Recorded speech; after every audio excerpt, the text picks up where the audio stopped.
New Order, and Here to Stay on XFM 104.9. Well, we're here to stay, aren't we, Steve? True enough. Well, for another 4 weeks anyway, then we're off. Then That's 4 more right. shows. They'll have to order a new DJ. Alright? That was genius. Hey? Oh, wow, I'm it's as simple as that. I'm Ricky Gervais, Steve Mitchell, and Karl Pilkington. Oh, man. Did anyone, read the, Guardian yesterday? It was Steve's big we were interviewed together. I've never been interviewed before in the paper. I've certainly never had my photo in a national We were very paper excited. We loved the interview. It was talking about our top 10 albums between us. We loved it. We talked really fast, like school kids. We were excited. It was a great interview, and all the way through, it was Ricky Gervais with his writing partner, Steve Mitchell. Stephen Mitchell. It's not even like Merchant. He phoned me up the night before and he was gutted, and I know it's awful. And it was big letters and just all the way through, and the caption, and it's just like, oh, God. But it's embarrassing. Do you know what I mean? It's embarrassing because it's like I was trying to get in the paper. I couldn't believe my luck. And then that just draws attention to the fact that I'm not a celebrity and consequently they can't even remember my name. But the worst thing was that, one of my favourite albums of all time, I said in there, was, Blood on the Tracks by Bob Dylan. And I said, because, you know, I think one of the most beautiful songs ever is If You See Her Say Hello. And of course these people were sort of transcribing it from, you know, a dictaphone. It came out, my favourite song of all time was If You See a Sailor. If you see a sailor. Oh, hello. Fruity. Oh, Bob Drillboyd's, Up on the Trab with, where's the sailor gone to? With Ricky Gervais and Steve Mitchellings. Oh. I don't know. They must have thought my name was Mitchell all along. They obviously never knew. The evidence is there. But I don't know why. It was like they reported in the paper that we'd been nominated for a Sony, and it said, Ricky Gervais, who hosts the breakfast show on XFM, and it's that sort of, it's just guessing. It's like, presumably someone's gone, does he host the breakfast show? Someone's gone, yeah. And that's their research done. Yeah. But there was a thing about, The Office set in Swindon. That's someone going, just write an article about The Office. Where's it set? Swindon, I think. Is it? Yeah. Okay, that'll do. Yeah. Yeah. Even we research the show now and again, don't we? Yeah. Even we look things up. Well, actually, people phone in. Usually that fella. What's that fella's name that calls in who's not got the website? He's got a funny name. Oh. Gilwell or something. James. Phone in if you remember what his name is. Yeah. James at Lose Control. Yeah, what's his surname though? Oh, for goodness sake, this is just gonna be interesting to him. Yeah. And his friends. Oh, yeah. Oh, yeah. You remember? We better play another record. Yes. I'll tell you what, if Johnny you like... Mango. Mango, that's it, yeah. Now, if you like Elvis Costello's Alison, or maybe Rick, I do. Freeze, My Brother Jake, One of my favourites. stay tuned. Badly Drawn Boy, Silent Sigh, Cracking tune, that. XFM 104.9. Maybe there'll be a few Silent Sighs around London on the 4th of May when, that's it, we're off the air for We are 3 indeed. months. Yeah. Wow, you're really getting into the DJ patter today. Yeah. Brilliant. Yeah, it was good. Yeah. Slick It's only links. taken, what is it, 5 years? Yeah. Now you're finally as good as Foxy. Coming up, Yes. that anecdote that Karl didn't get to last week about Neil Armstrong. Oh, right. I can't wait. It's because he took 3 links telling us about the horse. Yes, of course. The horse. Think of that. Wow. I went out with Karl on Thursday night. Right. Right. It was one of the most enjoyable nights. We just, went out for about, what, 5 or 6 pints, a little crawl, and adventures happened around Karl. Yeah. And just me sitting talking to him was just incredible. I'm thinking that a competition would be win a pint with Karl. Yes. That'd be a hell of a just gift. have to go for a pint and they can ask him anything they want. Yeah. He's just great. We met my friend, didn't we? Tell him all about that. Oh, yeah. Yeah? What? Did you enjoy it as much as Ricky, Karl? Yeah, there was things I learned as well, like, which was good. Okay. You know his mate Robin, don't you? Yeah, yeah. You'll discuss that later. I'll tell you later about. He's got all his near-death experiences to come. Win a pint, and of course coming up, Karl's homework was, the quotes, and Karl's come up with a great idea to show that anyone can do quotes. He's invented a thing like faking it, where he's got 2 real quotes. Right. And he's made one up. Okay. And he's gonna fool us. I bet we won't be able to. Brilliant. Sorry, what was the challenge last Look at him looking at us. What's the matter with you? It's just that before, you were like, no, this is good for you. But What? now it's turning into a game. At your expense? Yeah. Have you has it only just dawned on you? Karl, well, I'm joking. It's great, honestly. It's really good. What was the Karl challenge last week? You said it, I thought we did the quotes last week. No, but I gave him a book Happiness. on happiness. It's all about happiness Right. and what the you know, pursuit of happiness, and it's in sort of like quote form and everything. But Karl's gonna do a couple of ones and faking it just to show. I mean, because he's been coming up with fables all week as well. Now he comes up with something, he goes, "That's a fable, isn't it?" And he tells me so he's getting good. Now, to it all. If you play another track, what have you got? You got something I special? brought in I saw Elvis Costello and Jonathan Ross a couple of weeks ago, and he did just an acoustic version of Alison, and I forgot what an amazing song it is, and it's just, he's fantastic, he's the man. Listen to this guitar sound, it's so beautiful. My aim is true, to provide quality entertainment of a Saturday. That was Elvis Costello and his attractions, and Alison on XFM 104.9. I'm Ricky Gervais. Steve Mitchell here, and Karl Pilkington. Oh, It's going alright, it's going alright. Obviously been doing some acting, as you know, I mentioned it last week, doing this sort of comedy pilot. This week, Karl, you're gonna be loving this. I've been doing stunts. I swear to God, I've been doing my own stunts with the guy that once made Christopher Reeve fly as Superman, right? And I was doing stunts. I had to do a thing where my character has to commit suicide. Don't think we didn't bring that up. Were you anywhere near that horse? No? Fine, let's carry on. And, my character has to commit suicide, and he has to sort of, leap off a building. So the first shot... that's for something for comedy. Well, we were up on a roof, and obviously they had the crash mats and stuff, and I had to kind of leap off, and land on the mats and stuff. And obviously I was petrified the whole time because I was wearing my glasses. Petrified that they might get broken.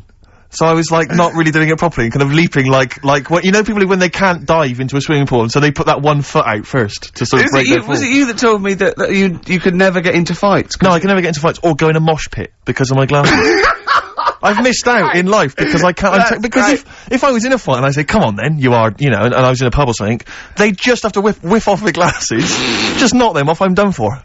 I got nothing. Really short-sighted, are you? Yeah, but anything's an advantage in a fight, isn't it? And the fact that they're just a blur is bound to hamper my otherwise brilliant, you know, ninja skills. So yeah, I've never got into a fight. I've never been in a fight at all. I've never, as I say, been in the mosh pit. On the wire. So this was making me sort of a bit worried. And anyway, so then I think, well, fine, I've done my stunt, and I did it, and everyone clapped. They were pleased with it, and the guy who said I was very good. So then they drive us to the next location, right? I'm thinking I've done my stunts now. There's a crane. I think, what's going on here? Now they need to shoot me. Like, I've already done the stunt where I've sort of leapt off the building. Now they've got to actually see me falling, right? So I have to get strapped in with this huge belt, and they clip wires onto me, and they hoist me about 30, 40 foot into the air on this wire, and I have to, and then they drop me at great speed, and I have to scream and shout. You know, it was partly acting. Glasses on? Glasses, by this time I'd managed to get some wire fixed to my glasses so they wouldn't come off my head. I assured them. They were stunt glasses. They were doing their own stunts. Exactly. Yeah, okay. So they hoist me into the air on this thing. They do a couple of sort of demo versions, you know, and just gradually ease me up higher and higher so I kind of become acclimatized to it. And, they get me about 30 feet up, and they got these huge crash mats, like those great big ones you always see kind of stunt people have. And they set up the camera and stuff down below, and while I'm up in the air dangling there, they removed those crash mats, and they replaced them with those really thin ones that you always see, like, teenage gymnasts using on Blue Peter. Do you know what I mean? The really thin ones they used to have at school, right? And I'm looking down at this, and I'm thinking, now, they may as well have shouted up, if you fall, you're done for, but we might be able to protect the equipment. Do you know what I mean? It was so rubbish. But you weren't going to land on the floor, presumably? Well, the idea was that the wire would stop that. Oh, I see, but there was no that was their safety. That was the safety net. Why did they not leave the real ones in? Because they had to, I don't know, for the shot and stuff, they had to be able to do it. But anyway, what was particularly joyful is one of the other actors pointed this out, right? This is the, this is the health and safety statement from the stunt guys, right? And they obviously have to write up this health and safety statement about how they do it. And it says, "We confirm that we have proper safety policies, procedures to comply with the Health and Safety Act 1974, and that we will not do anything which compromises the health, safety and welfare of your production crew, actors or members of the public. If the above situation changes, we'll advise you immediately." I mean, if they think that maybe they do want to hurt members of the public, look at that fat one over there, just try and hit her and bring him down. Don't worry about that one. Don't worry. She can take it. She can take it. But, so that reassured me, obviously, and, now my whole body's racked with pain. Limbs, arms, head, neck. Unbelievable. Well, is the shot worth having? I mean, probably not. You'll wish you Do you know what the cameraman whispered to me? The cameraman whispered to me, he'll probably never use it. Yeah, Steve, you'll wish you hadn't told that wimpy tale when you hear just three random tales of near-death experiences that Karl told me. Right. Coming up. I mean, Honestly. Really? At least you had stunt people and crash mats. Yeah, yeah. And you got paid. Yeah. The things that he got up to, just through stupidity, Well. will put you what? What one of them wasn't through stupidity? Cakes. I'm already excited. The cake one? Yeah. Which one's that? Sorry, you had a near-death experience involving a cake? Hold on, I've got 3. I've got the paper round, the Snicking Slate, and the Mr. Freeze. What's the cake one? Yeah, I suppose. The cream cake. Oh! Yeah. Right, Play now a you're record. talking in riddles. Play Can a you have these record. next? Yeah, play a record. Cooper Temple Claws. Who needs enemies? Good question, lads. Nobody. This is XFM 104.9. I'm Ricky Gervais. Oh, they should print a little book of those. They're great. Oh, how you can relate any song or artist to anything else. Easy. Joyful. Easy. Well, yeah, so, me and Karl went out, for a beer, and it was great, wasn't it? Yeah, enjoy We started off, and you met my mate, Robin, didn't you? Yeah. And, some of the stories. Do you want to tell Steve some things about Robin that you Robin. learned? Do you know him well? Yes. Well, do you know about his worm problem as a kid? Go on. Right. He, what I can remember is he had worms as a kid. Not sure how you get him, he never answered me, he was getting a bit touchy about it. Right. This is like the second time I met him. I think he was a bit annoyed that Ricky told me about his problem. What, Yes. now straight away, you not being there, instinctively, what do you think went on with this story about worms? My suspicion Yeah. is rather like when you told a group of people that Robin had once suckled milk from a cow's udder. Yeah. He told me that. Yeah, did he mention that as well? Yeah. Yeah. My suspicion is that, like the cow story, the worm story is not true. But And why, Robin- why would he get so sort of uppity about it? Well, Because imagine it's if, not true. imagine if that wasn't the first time he'd done it. Imagine if he did that every single time he was with somebody for the first time and Robin was, just met them. He will tell that story to anyone. But they do say there's no smoke without fire. Oh, Robin! I also told him... That's a fable. I also told him that the way Robin cured these worms Yep. was because the doctor told his mother, right, to hold a piece of ham or cheese near Robin's anus so the worms would come out for the food, and he believed it. I'll tell you why, though. I said to Robin used to sit on Spam to try and get the worms out, and he believed it. But Steve, right, do you remember that story about 3 or 4 years ago where there was some bloke in the army, he went away to somewhere, Vietnam or whatever, he was messing about in the woods, Messing about in the woods. Shouldn't he have been fighting? whatever, Yeah. right, and he walked through some lake, and I think he'd cut his toe or something on something, and some worm of some sort crawled in the gash, Yeah. and it was in his body, and the doctor said, we've got to get this out of your body. So what they did was, they said, right, the thinnest part or something of your body that things can crawl through is on the top of your head. So they wrapped Where the skull is. so they wrapped some bacon. No, they didn't! They did. That's oh, that right. thing. So Everyone, he's gone in by the toe. So what we do is, I'll tell you what, that worm's probably heading straight for the head. We'll put a bit of bacon on it. The thinnest part of the body is the skull. Of course it's not the thinnest part of the body. It's where your brain case is, isn't it? It's the skull. there was a reason for it, and it was like they stuck some bacon on his head. And As ever, the vital piece of information, i.e. the reason, Karl seems to have forgotten. because the worm was in his body, and they said everyone likes the smell of bacon. Including even a worms. worm. Again. Even a Vietnamese lake worm. They Oh, they love Remember bacon. Remember last week when I said about the little fella with the bone with no brain, and you were proved wrong? No. Please. No. We were saying it wasn't a little fella. We were saying it was a stillborn child. It wasn't a little You're fella. changing it now. You weren't having any of it last Right, week. hang on a minute. I'm getting confused. There was a Vietnamese snake that went inside of a No, soldier. worm. A little, like, maggot or some sort that you have to get out of your body because it causes problems. Yes, and so in order to get it out of the He runs body, amok. they strapped bacon to his head. Yeah. That is great. This doctor. And did that work? I think so. They had a picture of him smiling. Oh, God, what, the worm or the bloke? The bloke. Oh, dear. Honestly, I hope someone knows the story. And Right. it was about 3 years ago, I reckon. Okay. And, yeah, it did work. GI bacon. So this is why when And so what the worm burrowed out of his head to get the bacon? get to the bacon. Right. That's great. So this is why when Robin was telling his story, I was a little bit disappointed if it wasn't true. Right. Because in a way... You know Robin's never been to Vietnam.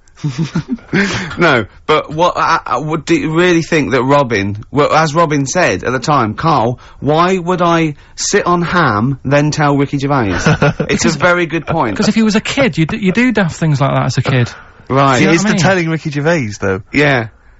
And then, oh, bless him. Okay. And then anyway, then, Robin left, and, I tried to chase him, but he got away, and he knows that and then we had a few pints, and then, Karl embarked on some of the greatest stories ever told. Can you tell the story about your dad? Let me run it, I haven't spoke to him all week, so let me run it by him. Okay, play record. Because, you know. What we got? We've got, one of Steve's... Yeah, well, bizarrely enough, this comes from the, Teachers 2 soundtrack, the soundtrack to the current TV series. There's a slight whiff of nepotism in the air. Yeah. Rick, would you like to explain why? Well, that's why you're doing it, though my girlfriend, worked on it. But, Yeah. you were gonna play this anyway, weren't you? Well, I was, actually. Bizarrely enough, I was gonna play some I Am Clute, and, this is from, as I say, the Teachers soundtrack, and this is called To You. It's a good track. I Am Clute, and a track called To You from the, Teachers soundtrack. That's also got, I noticed the Electric Soft Parade, The Hives, Star Sailor, Feeder, Turin Breaks, Mercury Rev on there. It's a good little collection. Lovely. Karl, has just had confirmation. He's looking smug, because someone phoned up and went, it is true, it's a Laogai chi worm, and you wrap bacon around your head. That's all the bloke knew as well. Yeah. And his name was Gary. Yeah. So I'm not having it. No. And he said, see, that's why the Robin thing isn't so weird. He said, but when you said he tried it with cheese, he said I was having none of it. Strokes, hard to explain. Like Karl, really? Yes. Yes. So, Karl, concentrate. Yeah, go on. So, we'll leave the worm with the bacon wrapped round the head, shall we? Well, if you're ever caught in the jungle... Yeah, always carry some... bit of Danish. Good advice. Lovely. So, would you like to start on your, to Steve, because I've heard all these, Well, we won't do them all. Well, we'll start off with the Mr. Freeze. Tell Steve the story of Mr. Freeze. This is the first time he nearly died. This is the most serious of the lot, really. So, what it was, do you know, like, I don't know if your mum and dad did the same thing, but, like, they do the weekly shopping on like, a Friday. Yeah. So when you got to Thursday, there wouldn't be much stuff left in the cupboard. It'd just be like, you know, your Jacob's crackers and stuff like that. So when they'd been to the supermarket and they came back, I was like, you know, what's that saying? Like a pig in... You know, I loved it. It was like loads of food coming in, loads of biscuits. What is that saying? He nearly said pig in shit. Right. Is that the saying? Yeah. Right. So yeah, all this food comes in. Thank God he didn't. Otherwise he'd have been in trouble. That's true enough. Because he's culpable for our actions, because he's the producer. So technically, that twat's in charge. Go on. Right, so anyway, so there's loads of food, and I'm like, oh yeah, look at this, and chocolate biscuits, and, you know, penguins and stuff. Bacon. And bacon. Just in case, you never know. So anyway, my mum and dad's putting the food away. Me and our kid are like, he's already grabbed something, gone back upstairs. It's like feral children. it's like a quest for fire. And then they run upstairs. What did he just sit under the bed, gnawing at some sort of pig's trotter? So I saw, do you remember Mr. Freeze Pops? I do, yes. Well, they're kind of like popsicles, icicles. Yeah, but really long, like a foot long, right? Yeah. So I thought, I'll have one of them, so I grabbed it. Went for the nutritious stuff first. Absolutely. And like my mum and dad are putting the stuff away and what have you. And I rip it open and knock it back. Right, straight away, just right back like Swallow that. It, right, yeah. But it went down the wrong way, right? So I was down your shirt? So I was like, oh god, I can't breathe. And my mum and dad didn't even know what I'd ate. Do you know what I mean? I ate it so quick. Yeah. And I'm sort of tapping my mum on the back, going. She's going, oh god, you know, he's choking again, because I was always choking. If there was one thing, I don't know if I've got like a small throat, but I mean, even Ricky knows I can't drink that much, can I? Yeah. Do you know, or eat pebbles. I'm not a quick drinker. I'd always, I think I'm scared of like swallowing stuff. Yeah. And it was like bottle tops and mint imperials and stuff. I was always choking on stuff. Oh, jeez. So anyway, she's going, oh god, what's he picked up on it now? Drop it! So hit his nose with a stick. So I was going, I'm choking. At this point, my dad had like, I think he'd put his share away, you know, his food away, and he'd gone his share! I love it! Yeah. He'd gone to watch, like, winner takes all or whatever in the lounge, and I was in the kitchen, and I was starting to like I didn't care anymore. Do you know what I mean? I just got to that point where I wasn't struggling anymore. You just thought, I'm done I just was like falling to the ground, and my mum's going, you know, get in here, I think it's serious. And my dad comes in and sort of starts shouting at me, saying that's what you get for being greedy. He didn't even know what I'd eaten. Well, it was the moment to teach you a lesson, certainly. So he's there like that, and my mum's going, oh, look at him, and my lips were going purple, and my eyes were rolling into the back of my head. You look like Marilyn Manson. And, so anyway, she grabbed me from behind and did that fireman thing. The Heimlich manoeuvre. Yeah. And, you know, winded me, and it came up, and I was alright. What, the whole popsicle came flying back out? You see, that's what I don't understand, because there was nothing there. No, just a little bit. No, it swells up, doesn't it? Because it irritated it. So it went down this sort of like your epiglottis. It went down the wrong way, like it went into your air canal instead of your throat, and it sort of spasms, and that's the fear. You just got to calm it down and relax. So in time, I would have been alright. Yeah, anyway. you don't. Well, no, you might have. So that's so that's hang on. one. No. But the weird thing is, like for like 3 days after that, I felt like a sort of special person. I went to school. I'm saying nothing. I did full days. A special needs person. Yeah. I went to school the next 3 days after that. I didn't like wag it or anything. I did full days. I love that. 3 days, turned over into yeah, exactly. After 3 days, you thought, screw it. Yeah, well, did a quick history exam. But have you ever had that where you've like felt like I've been given another chance here? Right, next one. That's Popsicle. That's Popsicle hell. We'll call that. Right, next one. Which one's the next one? Oh, what about your paper round? Right. Can I ask very quickly, did your life flash before your eyes like they say it did? No, I just sort of went really calm and like, I'm ready for this now. Right. I wasn't bothered, do you know what I mean? You had no regrets? No. It was weird. It was really weird. Yeah. But anyway, the paper round one. Paper round, I'd still say it's the best job I've ever had. And he means it! No, I really enjoyed it. It's like, you know, you don't have to work with anyone else, right? So you make your own rules. Just think of that. You know, you sort of You're spreading information to people, vital information. Giving a service, and no one else is around, you know, you can just do what you want and think about stuff whilst you're cycling around on your bike. It's really good. Yeah. So anyway. Imagine the stuff he's thinking about when he's riding around his bike. I can't. So getting in the head of a salamander. So anyway, I loved it, and even though I only got like 50p a day, right, no matter what the weather was like and stuff, I used to get up at 4:30 and go and do the round. And why'd you get up at 4:30?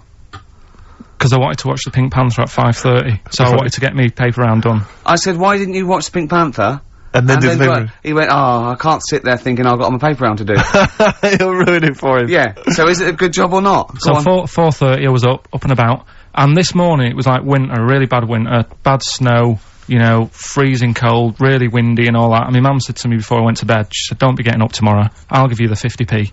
I said, it's not about the 50p. So, you know, people want the papers and stuff. So, conscientious. So anyway, I went to bed thinking, you know, that's it, I've told her I'm still going, so, you know, whatever. Go to sleep, get up in the morning, and put all my kit on. And I used to have layers of clothing on because it was really cold. They had like a big anorak on with the fur on. I had like waterproof pants, and I got my paper round bag. And I went downstairs to get out, and tried to open the door, and it was locked. Oh, God. So she'd locked it so I couldn't go out, so I'm searching around the house looking for the keys. She must have hid them somewhere. I thought, oh, God, you know, I've got the papers to do. So I thought, how can I get out? So I went upstairs, climbed out of the bathroom window. God. Right, and to try and jump out of the bathroom window onto the porch. But the problem was, I had so much gear on, I was like the Michelin Man. So I could hardly move as it is. Yeah. And I'm trying to get out the window, and I'm like, trying to stretch down like that, get my foot on the porch, and my bag got caught on like the hook of, do you know, like how you have a hook so you can put the window open? Right, yeah, the little arm goes on. My bag had got caught on that. I was holding on to the wall and my foot on the thing, so I couldn't sort of pull it away in case I pulled it away and then fell on my head. Yeah. So I'm stuck there. Dangling. My dad comes back from working nights. Yeah. He thinks I'm a burglar. Gets out his gun. So he's shouting and stuff, going mad and going, Dad, it's me. And he had to give us a hand using a... He's heard that wily trick in Manchester before. He had to help me using a washing prop thing. a big stick. What did he do? Well, he said, just hold on for your dear life, and I'll sort of push the paper bag off the hook. Why didn't you go upstairs and sort it out?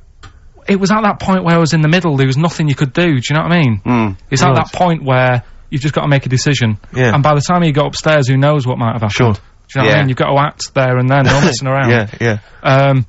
So... And you could hear downstairs, now here he is, the Pink Panther. Yeah. Dad! Hurry up! Pink Panther, ever so pink. Oh. So that was close to death, because I must have been about 30 foot in the air. Yeah. And I would have, you know, that would have been nasty if I fell to the concrete paving, so... Well, there's more to come. Should we play a record and come back to this? Because he's got more. Oh yeah, no, there must be one of them where you did fall on your head. This is the one I'm waiting for. There's got to be one. That would explain so much. Yeah. I nearly broke my back. Jeez. Once. My dad said, I bet I can't kick me out. And I said, I bet I can. And, I don't remember this. You didn't tell me this one. I bet you can't, what? I was in the garden, summer's day, and it was that era when, like, doing kung fu and all that was really popular. Sure. And I was, like, messing about in the garden, punching the tree and stuff. And my dad said... What a kid he must have been. My dad said, I bet you can't kick your height. Kick your height? What, you mean kick as high as yourself? Yeah, so I must have been, like, 5 foot or something then. And I said, of course I can. So I bet you can't. But instead of doing it on the grass, I did it on, like, the concrete bit. Kicked it, actually did it. I went, there you go. But then, like, get my foot down quick enough and land on my back. You paused to say, there, I've done it. Yeah. As opposed to putting your foot back on the ground. And landed on my back, and I'd still get back trouble now. Do you? Because they say that, don't they? So, to cut a long story short, he gave me about 4 or 5 near-death experiences, and he went, and the whole point of this, he went, so that's why I think I'm gonna die of something horrible, like cancer. And I went, why? He went, right, you ready for this? Yeah. He said, well, I don't check my balls. Wait. He said, I don't like the feel. Carl, always check your balls. Do you check yours? Like the feel. Why don't you like the feel of your own balls? They just, I mean, you know that I don't like bodies anyway. Right. Do you know what I mean? It worries me a bit that you've got all that going on in your body, right? And your skin's keeping it all in place. Right.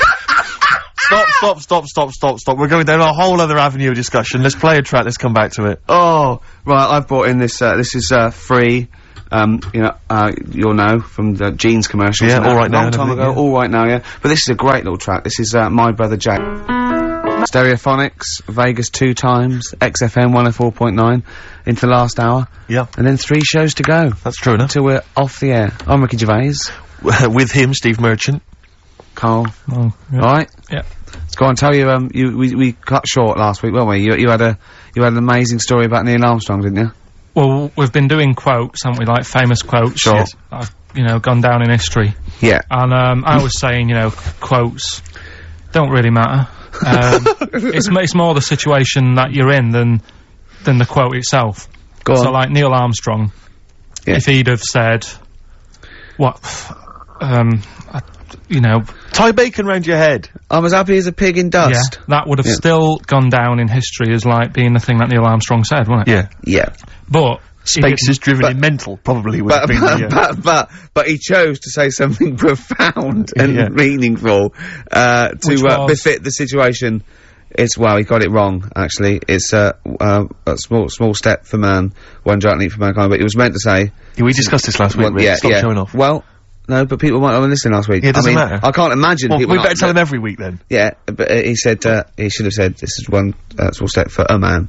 Yeah. But anyway, he had a good effort, and that's quite... And that's an example of what I'm saying. The fact that he got it wrong, but it still went down in history.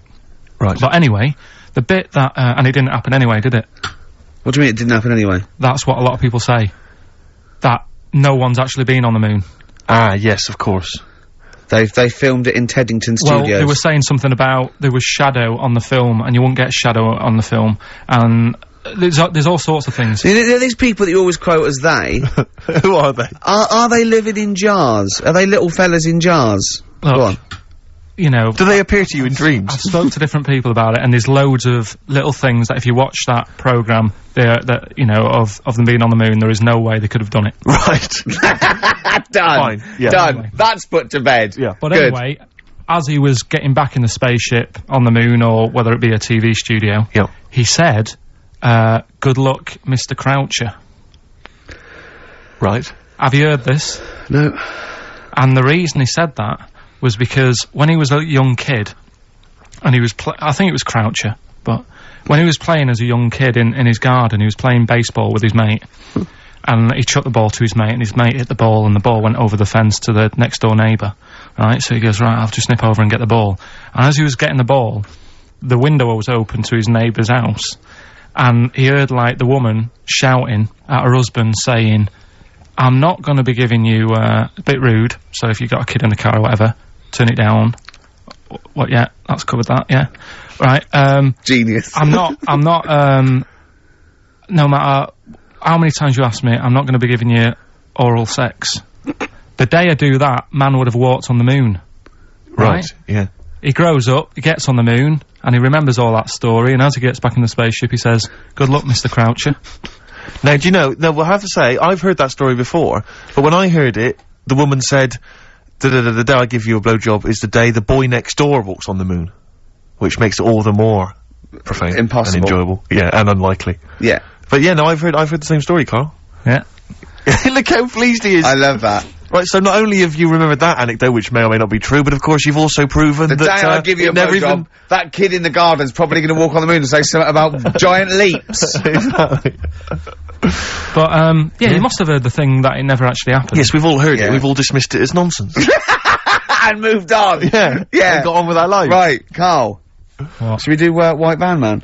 Oh, you didn't prepare me for that. We better play a track and then I'll I'll fish out the newspaper and stuff. This is a good little bootleg track here from, Meats and Poultry here. They've, mixed, A with, Outcast. Right. Chorus is great. Is it highly illegal? It is. So people shouldn't rush to their tape machines now and press play and Okay, so record. whatever you do, don't record this now if you're recording it. Hold on, don't say anything. Well, that bootleg's going under the name of, Nothing, Miss Jackson, I think, by, Meats and Poultry. So there you go. I do love these bootleg things, because they're so pointless, but they're so enjoyable. Yeah, it's great. It's fun to do. Yeah, exactly. They're really good they're fun. great. But, not as much fun as White Van, Carl. White Van Carl, absolutely. Do you want to explain the premise? Well, we take the Sun asks someone else and asked Carl. It's as simple as that. That's The it. Sun have just taken a normal person, we flipped it. We're gonna ask Carl the same questions about the week's news. Yeah, just basically your opinions, Carl, as ever. What do you make of, well, obviously the big news, David Beckham's broken foot? Is this a big concern for you? No, I mean, it's sad, you know, it's sadder for him more than anyone, because, you know, to like, be in the World Cup is, like, the main thing for him, innit? Yeah. But he's still a young lad, and, I don't think he'll give up. I reckon he'll still turn up. He'll be alright, and, yeah, good luck to the lad. You know I like David, I'm not gonna slag him off.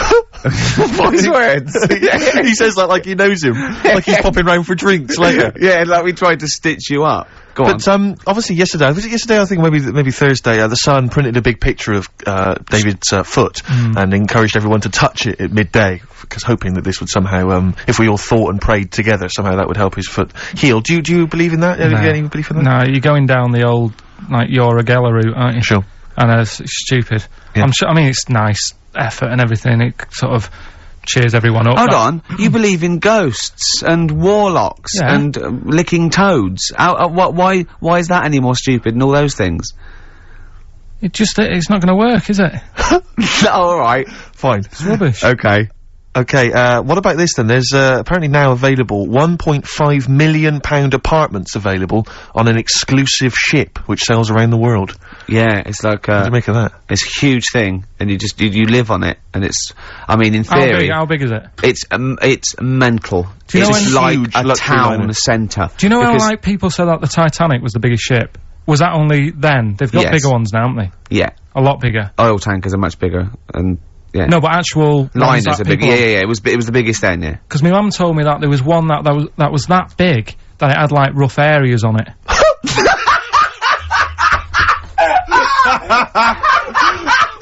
Oh,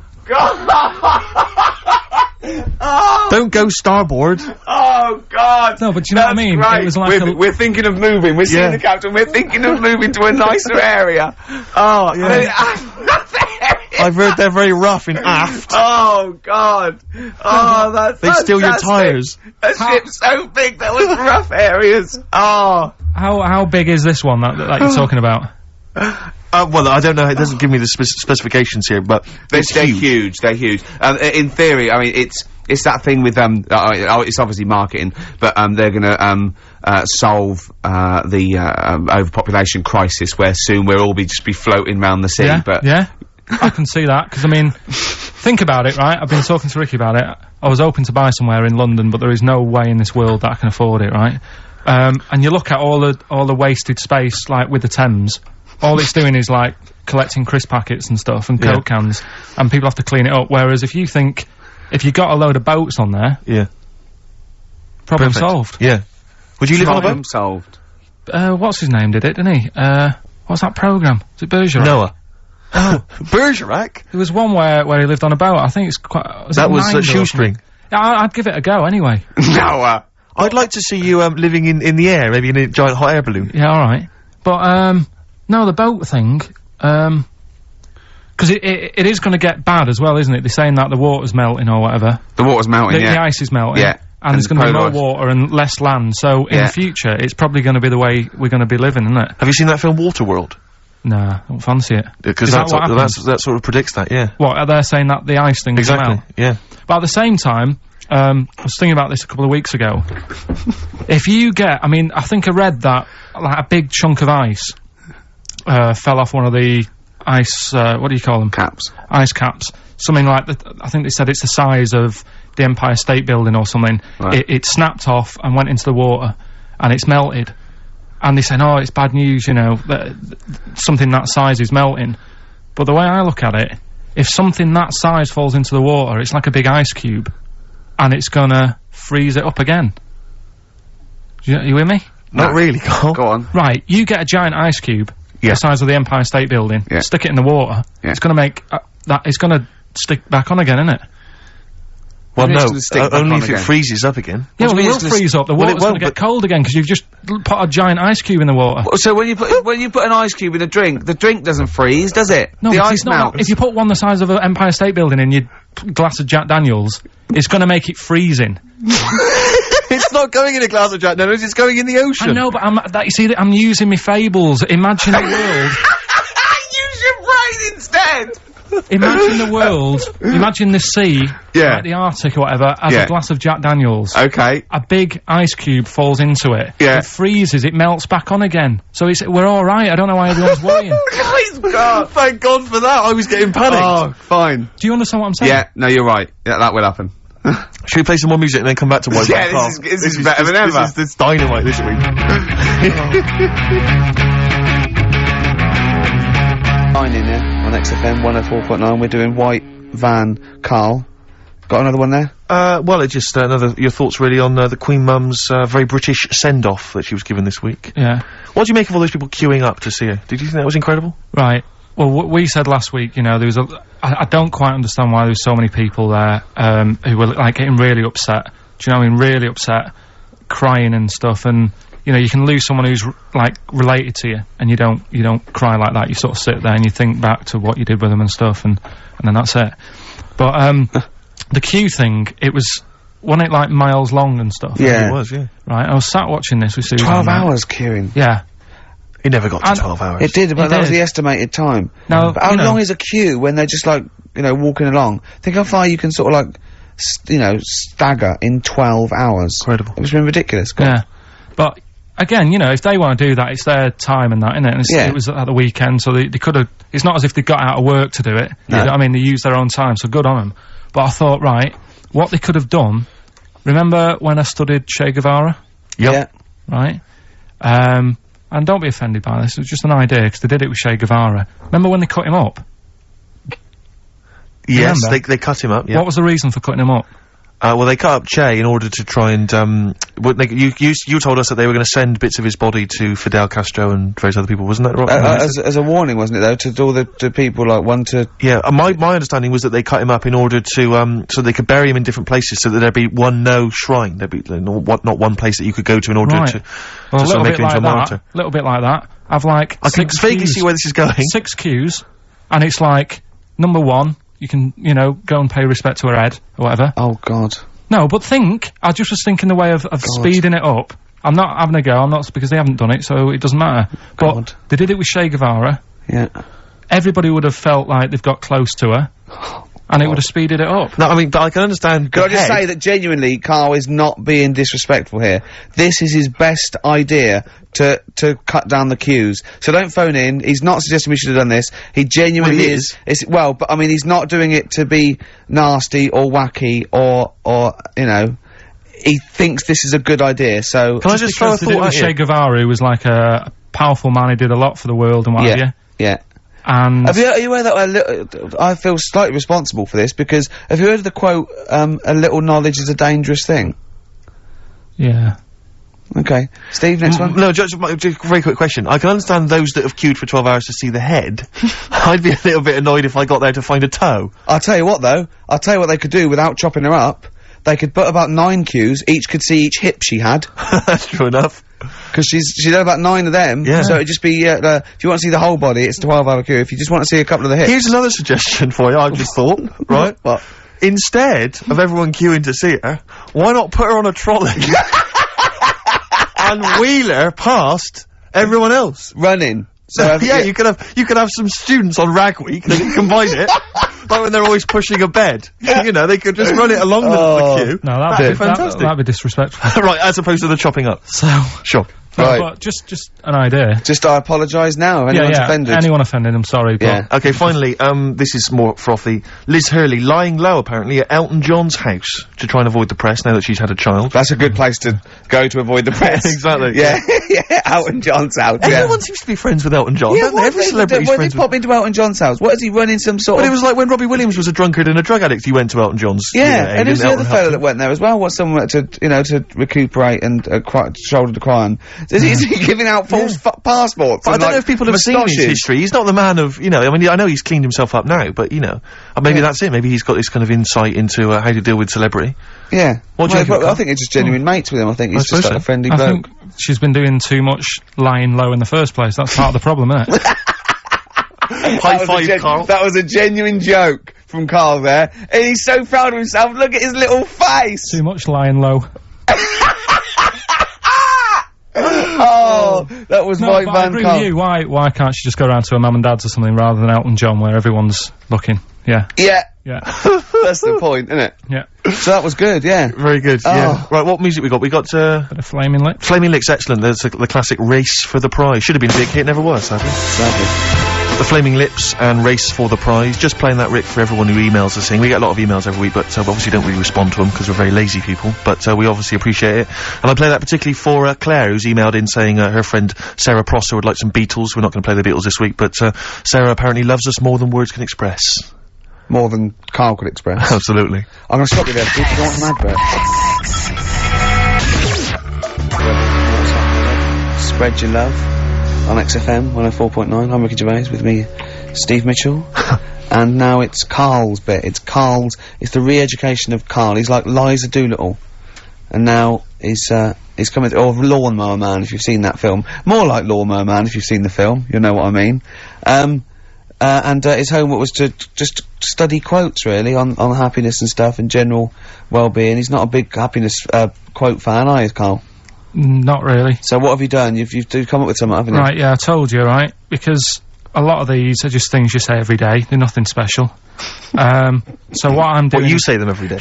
Well, the sort of things you come out with and you don't even think about it, do you know what I mean? Yeah. They're on the TV all the time. People on the radio are saying these sort of little quotes. Sure. And, what I've done is, remember that programme on Channel 4, Faking It? Yeah. Where they got some, like, posh kid to be on a door and all that. What I've done, I've, Imagine if that was the pitch for the show. Dear Channel 4, just gonna get a posh kid on a door or something? Yeah, Yours sincerely, Karl. Come in. Yeah. TV producer. Yeah, yeah, go on. So, what I've done, this little book of quotes, happiness quotes, I've picked 2 that are real.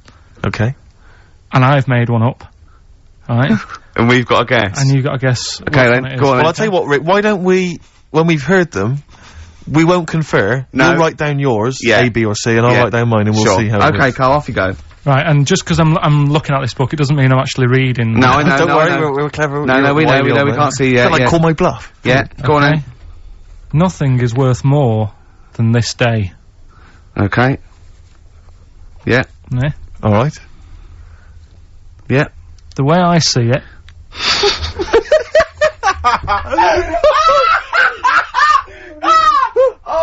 Oh God, my head's gonna burst. No, hang on. My head's gonna burst. No, hang on. this might not be Karl's. Oh, it might not be. How do you know I haven't tweaked them a little bit? Yeah, good Okay, point. fair Good enough. point. No, good point. The way I see it, if you want the rainbow, you got to put up with the rain. Yeah, okay. Alright? Alright, yeah. Okay, hang on. It's not here. Come on. Cat food. Cat food, go on. It stinks of it. But, if you don't put up with the smell, the little kitten will die. Steve! I don't know what to say! I don't know what to say. Imagine this in faking it. Imagine their faces when he says that and they're going, oh my God. Oh. Carl, play a song, mate. We'll have to confer on this one.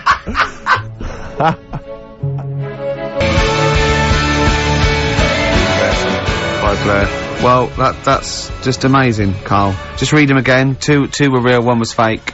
Go on then. Right. First one. Nothing is worth more than this day. Excellent. Next one. What does that mean? Well, cherish now, cherish your time. Okay. Because you can't get it back, and Yeah. you know. That's the way I saw it. Carpe diem, whatever it is, seize the day and all that. Okay. If you want the rainbow, you've got to put up with the rain. Yeah, of course. Yeah, rough with the smooth. You know, it's not all plain sailing, but you know, rainbow's beautiful, but it comes because of the rain, which you might not like. So Yeah. make the most of everything, and yeah. Good. Cat food doesn't smell good, but if you don't put up with it, then the little kitten will die. Right, no, Karl, that is a good effort. Now that one's yours. I mean, obviously, right? Right, no, but it's a good effort, right? I mean, it slipped seamlessly into the others. Yeah. Don't think it didn't. No, but it's good. I mean, we knew it was that one, but, what I will say is, it's good, but what you don't know, maybe subconsciously, is, I mean, it's very similar to, the putting up with the rain and the rainbow, but that's good. Why do you think that? Well... What does mine mean? Well, even though it smells bad, it's good for something. Right, So see, that's I didn't look at it like that. What did you look at that? I kind of thought... Was yours more specifically about cat food, generally? Because you know, normally it's an analogy. Yeah, or a metaphor for something, you know, much bigger. Well, no, the way I mean, Dolly Parton, who I think did the rainbow rain thing, she wasn't specifically concerned about weather conditions. No. It was a sort of general idea. It's all about life. Yeah. Well, that's what I've done. Go on, I've used an everyday thing Yeah. and put it with today's problems, right? Go on. So, like, my girlfriend, yeah? She might like to go shopping for clothes. I hate it. Right. But because I love her, I put up with it. Ah, that's nice. Yeah? Yeah. So, you love that little kitten. You can't stand the smell of the stuff you got to feed it. But because you love it, you go, well, you know, I'll put up with this just for a few minutes, and then I can, like, squeeze its head later and give it a little... Sorry. Can we go back? You know, stroke its head and stuff. Oh, right. Yeah. Sorry, it was a bit of a slip, was it? Squeeze its little head. Yeah. Well, that's just the thing that I do with cats. Put it in a bag and drown it in a lake. I can feed it and then I can throw it against the wall. Exactly. So you didn't see it like that, did you? No, that's very good. So it's about love, is it? It's about putting up with the bad things for something you love. Yeah. Well, that's nice. But Karl, you seem now to be convinced and rather smug that you've tricked us and that you've fooled us and that we didn't understand it. Well, I say that's your fault, not ours. No, it's not, though. I mean, look, that man in Forrest Gump, he was a bit of a nutter. And he came up with the life as a box of chocolates thing. Yeah. Now, if that was in this book, you say, oh yeah, brilliant, you know, good bit of work. But if he was sat here doing the show with you, you'd be taking the mickey out of him. Sometimes I feel he is. No, but, Karl, I could, in fact, if people are out there, we're too lazy, could you write down everything Karl's ever said? Because I think we could publish that. Yeah. He said one today, he saw my, salamander, it's not a euphemism, he saw my salamander and it's just sitting there in the tank. Your exotic pet. Yeah, and he's worried about there not being a lid on, and he said, I went, what are we worried about? He said, well, he said it sits there for 24 hours a day, obviously planning to get out. Well, he's got nothing else on its mind, and it's the daft thing is, he has actually got the lid ripped up a little bit. Like, he's got nothing else to think about. and it'll be looking up there. Yeah. And it's going to get out. But what's the worst that could happen? What's it thinking? What do you think it's thinking, this salamander? It's got its eye on the DVD player. I can have Ian be down the market. Well. Oh, God. Are they dangerous? Can I just say something? Are they dangerous? I think the salamander's thinking exactly the same things as you. I mean, to look at you, you've got the same expression on your face. You know what I mean? You're dressed in green as well. You've got a little round sort of Hamburglar type head, like the salamander. Very similar. And yet I think you bonded with it, didn't you? Yeah, but I probably would have tried to get out, but my little paper round bag would just hang on the corner. Yeah. Listen, can we have more nepotism on the show? I know that we did that earlier with the teacher haven't got long, have we? We haven't. My housemate, you remember I was working out with him last week to Helen from Big Brother's dancer-size video. That's just frightening. Yeah, we've kind of let that slip a little bit, I've got to be honest. But anyway, he's joined this band. They're called Fujiya and Miyagi. Slightly difficult to pronounce, but anyway, this is a track that I think's been getting some play by Nick Luscombe and John Kennedy on XFM. They got a gig this week at the Pool on Curtin Road. That's 18th of April, Thursday. Let's play it. Can I just say I've got a fridge freezer for sale, 400 quid or nearest offer. Fujiya and Miyagi performing live Thursday the 18th of April at the Pool on Curtin Road. Admission is free, Rick, so I imagine you'll be heading down there. Yeah, I will. Well, I've enjoyed this show. Yeah, it's been a good one. It's great. It's been great. Carl, any more? Oh, tell that story that you were telling me about your dad when he was driving. Well, it's just that you were talking about, well, I mentioned Forrest Gump. Yeah. And, the Forrest Gump types. When my dad was when he was a taxi driver. Yeah. You used to have to, sort of do your bit for the local area. Oh, God. By taking the Forrest Gump people to Blackpool. Yeah. Is that what they're called now, the Forrest Gump people? Is that what the organisations that support them ask for them to be referred to? A minibus with Life is a Box of Chocolates. Exactly. .com. Well, Forrest Gump types. It must be, so you work with these people? The people with learning difficulties. And they used to get 5. Coming home must have been a busman's holiday. So he got 5 of them in the cab. Yeah. And he had to go to Blackpool, and 4 of them were really good, you know, behaving themselves, didn't mess about, weren't fighting and stuff, but there was one who was just causing loads of trouble and they couldn't control him.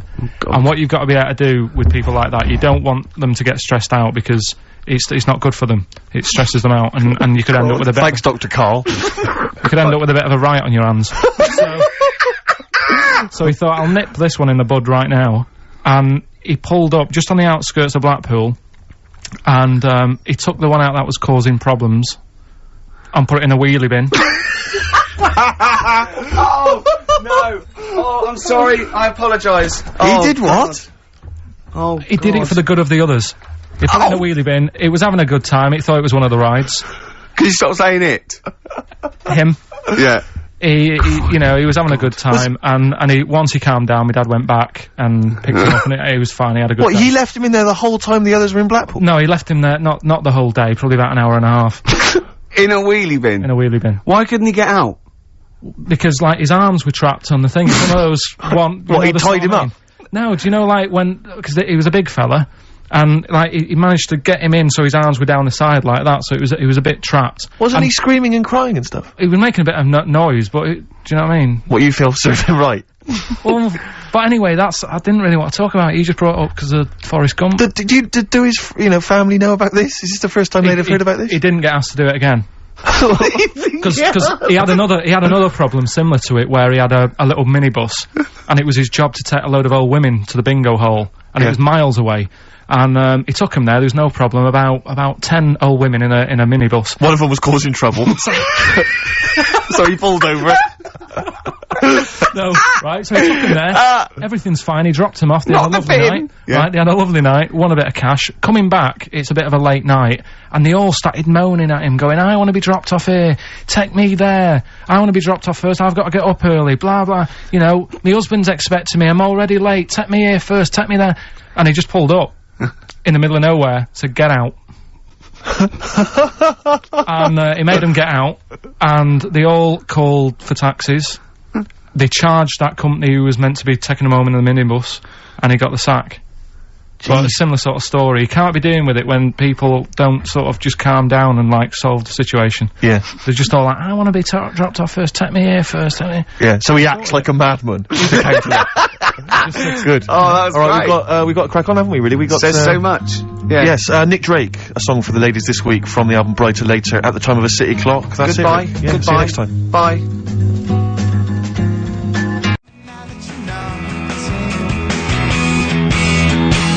Forever Lost. The magic numbers, and the magic number is 104.9. Oh. XFM. I'm Ricky Gervais, with me, Steve Merchant and Karl Pilkington. Right, 2 more shows. Till we're off air for, I don't know how long. Is that 2 more including this one? Yeah, no. 2 more after yeah, no. No, it's right, this is one, and then there's another one. Right, 2 and more that's shows. the last one, there's Okay, 2 right. more shows, yeah. Including this one? We're starting now. Starting now, If I'd have said this at the end, it might have been ambiguous, That was but I've why said I it at the was beginning, there's 2 hours, that's a whole show, Right. so there's 2 more shows. 2 more shows including this one? Yes, well, Okay. obviously. So 1 more show after It's this only one. 1:05. After this show, 1 more. Yeah, one more, yeah. Next week there's 1 more show, that makes 2 altogether. Oh, no, it's only 1 more show. Good night. Okay. Now, it better be a good one, Karl. Have we got, Rockbusters? Yeah. To win Check. those prizes? Check. Have we got Monkey News? Check. Is it a real Monkey News, or is it something that's is. slightly made Always up that is. you... What? Always is. Check. Okay, Knob News? Yeah, we've got a bit of knob news, yeah. I'm worried that Knob News, because it's only about penises, is a little bit sexist. Have we got any fanny facts? Can we sort that out for next week? I don't want to alienate our female audience. Welcome to Minge London. Good, I'm glad that's that. Well, brilliant. We got a song with a story? Yeah, doing that. What is it? I don't want to sort of tell you what it is yet, because Right. the song isn't that great, do you know what I mean? It's good. not a song Good. Good. that's like an XFM song, but every time I hear it on, say, like, Magic or whatever, Yeah. I have an argument. 105.4. Yeah, I have an argument with Suzanne that, you know, what I think it's about, and she says, don't be stupid, it's not about that, and I'll say, no, it is. And so we're gonna decide who's right. Yeah. Well, I don't know what song you're talking about, and I don't know what the argument is, but Suzanne's right. Definitely. No Well, doubt about it. Yeah, well, I'll listen, but I'm hoping that once people sort of listen to it again with my thoughts, every time Well, I hear this it, song sums up what people should think of you. It's don't believe a word. Alright? That's the sort of links I'm capable of. If that was a bad us of Sony, then nothing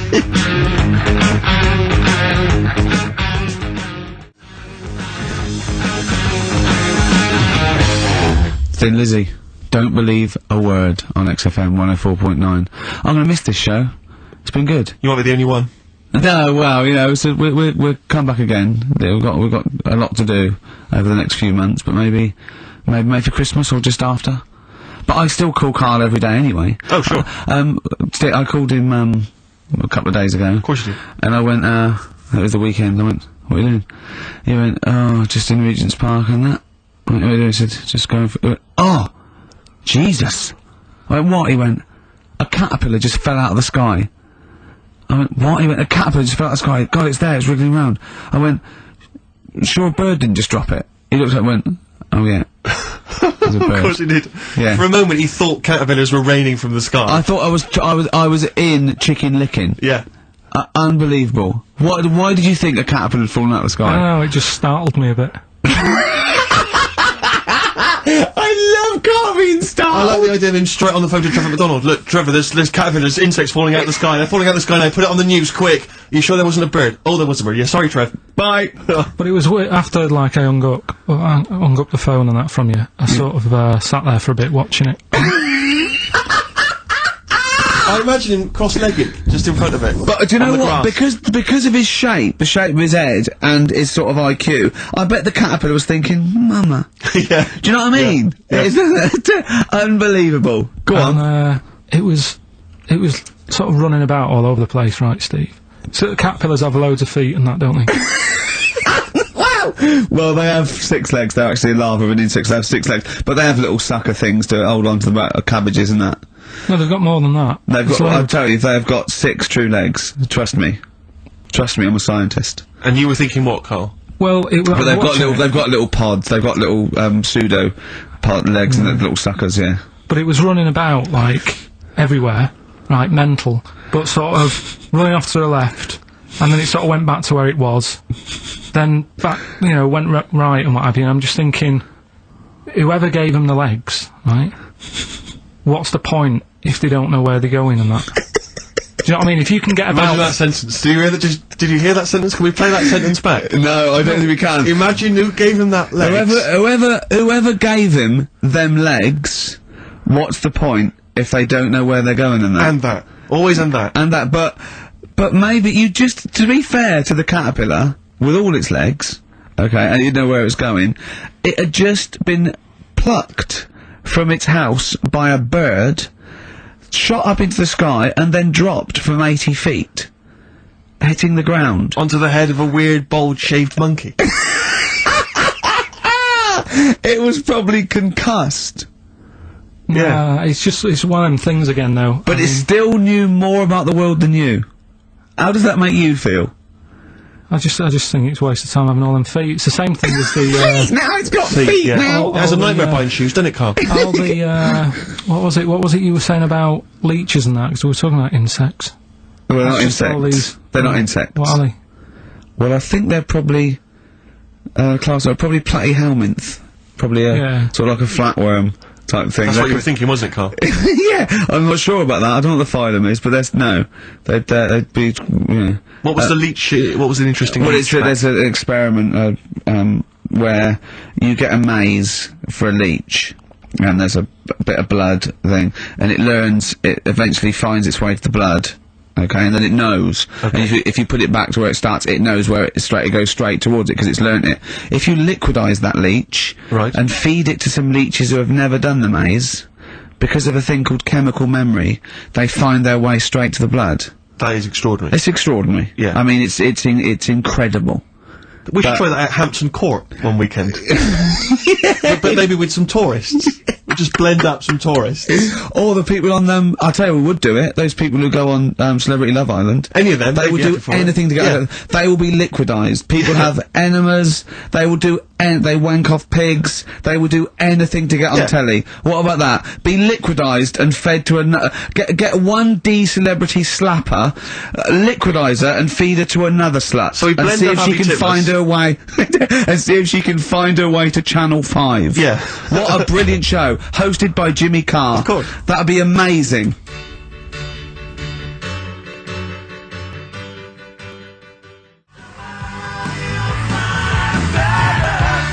The Kinks, Better Things on XFM 104.9, Steve Merchant, Ricky Gervais, Karl Pilkington.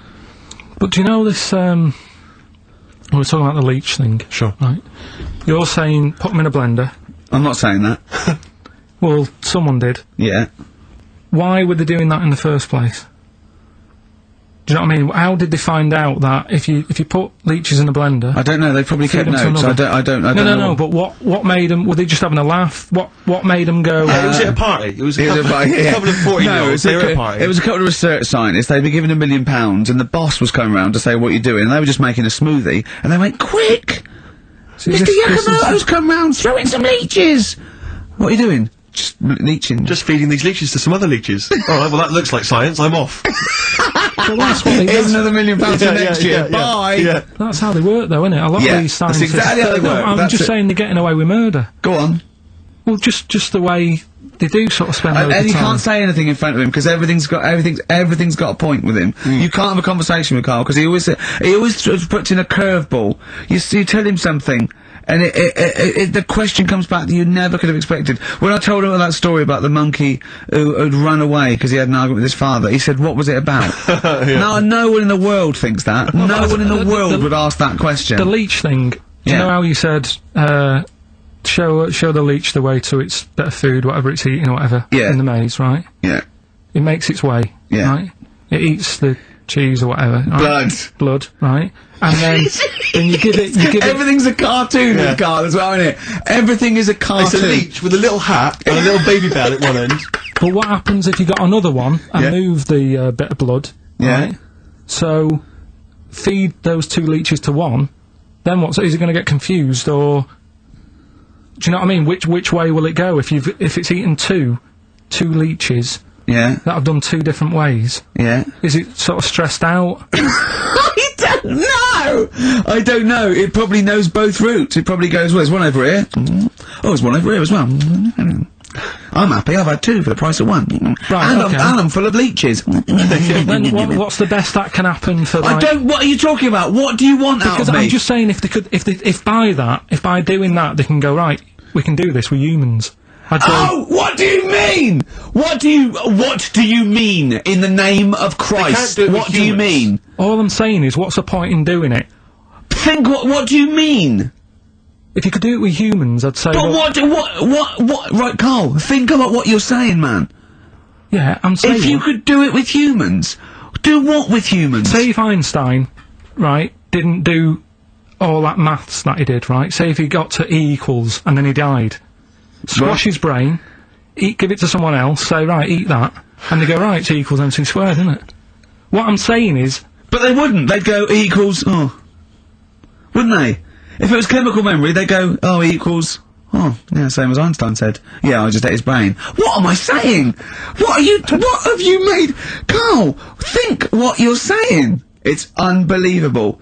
The thing is, right, you are what a scientist does. You just keep saying why, and what, and why, and what. But nothing's ever enough for you.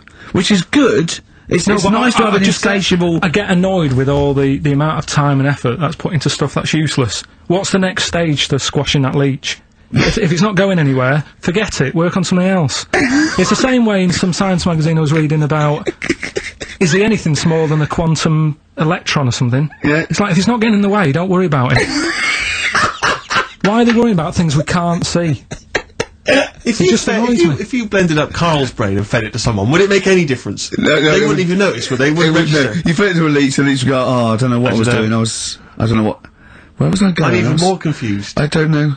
Talking of leeches, did you see the dregs that they put into Big Brother last night? I've not been watching it. It's bad enough anyway. It's a house full of people you wouldn't cross the road to save, right? Yeah.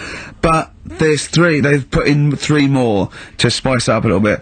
They've put in a low esteem model. Sure. Right? They've put in Mr. Bean, who is the whitest man I've ever seen. I mean, it's like a new race. Yeah. He's nearly see-through. And this thing that looks like Matt Lucas in a bikini. Wow. Unbelievable. The fat things on her back, I thought she was coming towards me. Really? It was unbelievable. And the first thing she said, she went in, she looked in the mirror, adjusted herself, and went, oh, me minge! That's the level.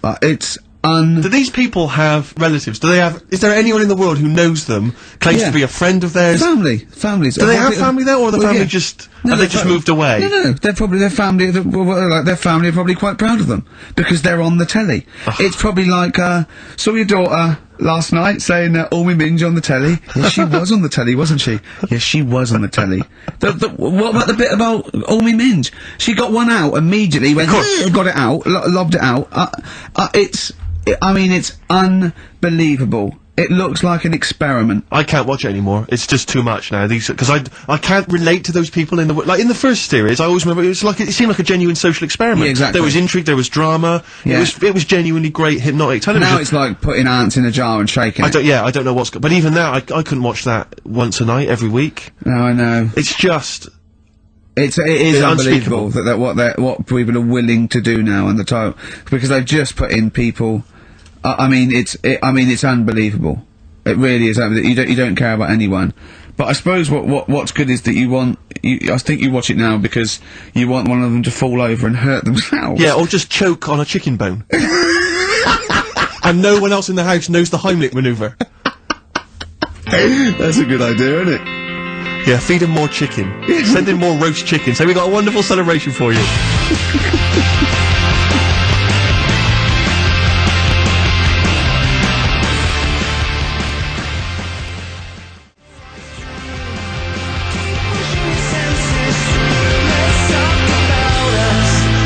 Pushing the Senses by Feeder on XFM. Ricky Gervais, Steve Merchant, Karl Pilkington. Alright, how you doing, Karl? Alright, yeah. Another holiday? Well, it wasn't holiday. Wasn't holiday. You had 5 days off work. Why isn't that holiday? You had 5 days not working for a living. You know how many days holiday gets a year now? 29. Oh, that's more than teachers, isn't it? It makes me sick. It makes me sick. Well, I know the kind of hours you work, Rick. It's mad. I mean, if you're not in work by midday, you're furious. No, but I mean, I'm always... 29's normal. For the normal working person. Yeah, but, you know... And anyway, it wasn't a proper holiday. I went to see my mum and dad. It's nice to see them and everything, but it's not holiday, is it? Why? It's not going away. It's not getting on a plane, is it? Going away. Oh, is that definitely a holiday? What happened before 1950? I don't know. People used to go... Yeah, exactly. People used to go to Blackpool or Brighton. That was holiday. Yeah, but I didn't Where did you go? Went to Wales. There you go. Lovely holiday. Lovely holiday. Have a holiday in Wales. That's what they say, innit? Come to Wales and have a holiday. That's what they say, innit? So come to Wales and meet your parents.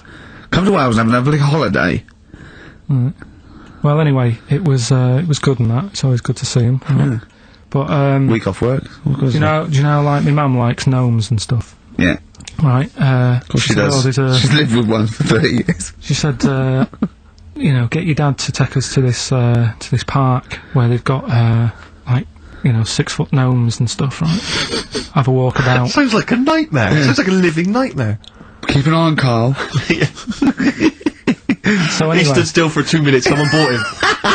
No. You can't buy them and that. It's like a little exhibition thing, right? And it's part of a hall, right? This big hall that you have to pay to get in. But we didn't want to see the hall. I just wanted to see the gnomes. Of course you did, yeah.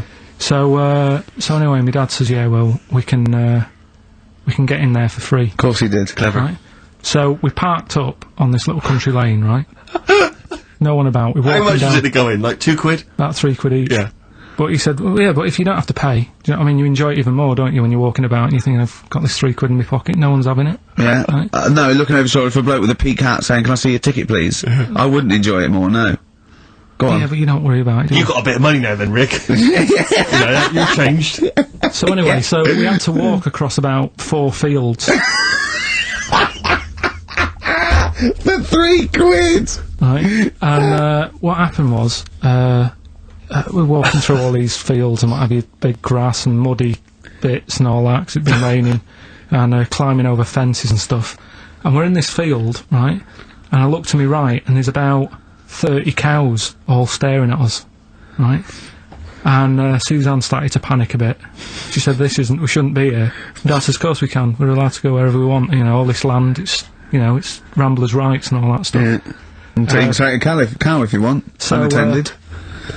So Serves him right for leaving him in the field unattended. I'm having one. Yeah. So keep us fed for a week. Anyway, these cows start surrounding us. Surrounding us. And, brilliant. Oh no. Face off. And Suzanne's panicking, going, this isn't right. We're not gonna make it to the fence in time. They're moving faster than us, and they started sort of running a bit. Wow. And it's like some kind of bovine West Side Story. Don't a gang of cows coming at you. Don't worry about it and stuff. But my dad had to sort of stand there and like wave a stick at him. Of course. And we got away, but Suzanne was like having a bit of a sweat you on. Got away. Saying, you know, we could have got killed. Sure. And my dad saying, nah, it never happens. And I just wondered if it does, if there's a risk of. Yeah, it is rare, but there's been a couple of cases of being trampled by cows. They're not aggressive, they sort of run through you. Well, they're aggressive if they've got a calf. They don't have kids. What? They had kids with them. Kids, yeah. That's goats you're thinking of. Yeah. Maybe they were trying to sneak into the gnome thing, and they were worried that, like, if too many people did it, like, they've got some cows, we can just sneak in where cows, no one's expecting cows. And the cows were going, walk upright like you're human. Don't walk upright. They thought you'd blow their cover. Yeah. Yeah, people have been killed by cows before. Yeah, that was like the highlight, and then, So when you arrived there, you were presumably covered in mud, looking like something that had just come from Glastonbury, staggering around this exhibition. It wasn't that bad, it was just like a woods, and it had like a funny sort of funeral, like a graveyard thing. Right. With bodies sort of hanging out the ground and that, and, we had these 6-foot gnomes. Right. And then we just set off again, walked back. But we sure this wasn't a dream? No, it was good. But then I got back, right, Steve, and called up Ricky. I said, right, you know, are you about? Have a chat and that. So he said, oh, just come round. It's a nice day. Have a drink and what have you. So I got round there at about 6:30, right?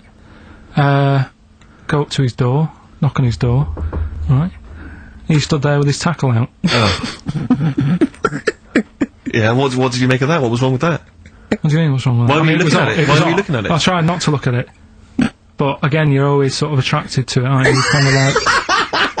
I've never been attracted to another man's tackle. I don't know what you mean.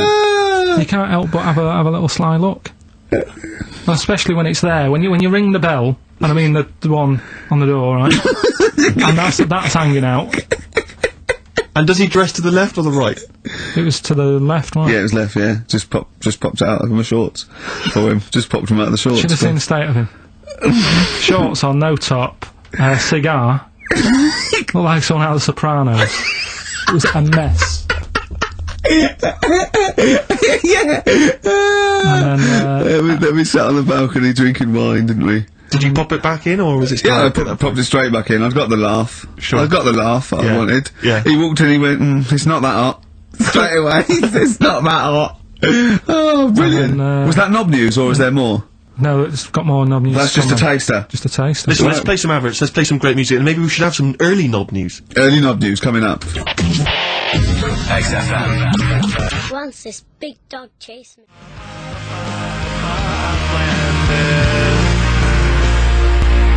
Landed by Ben Folds on XFM.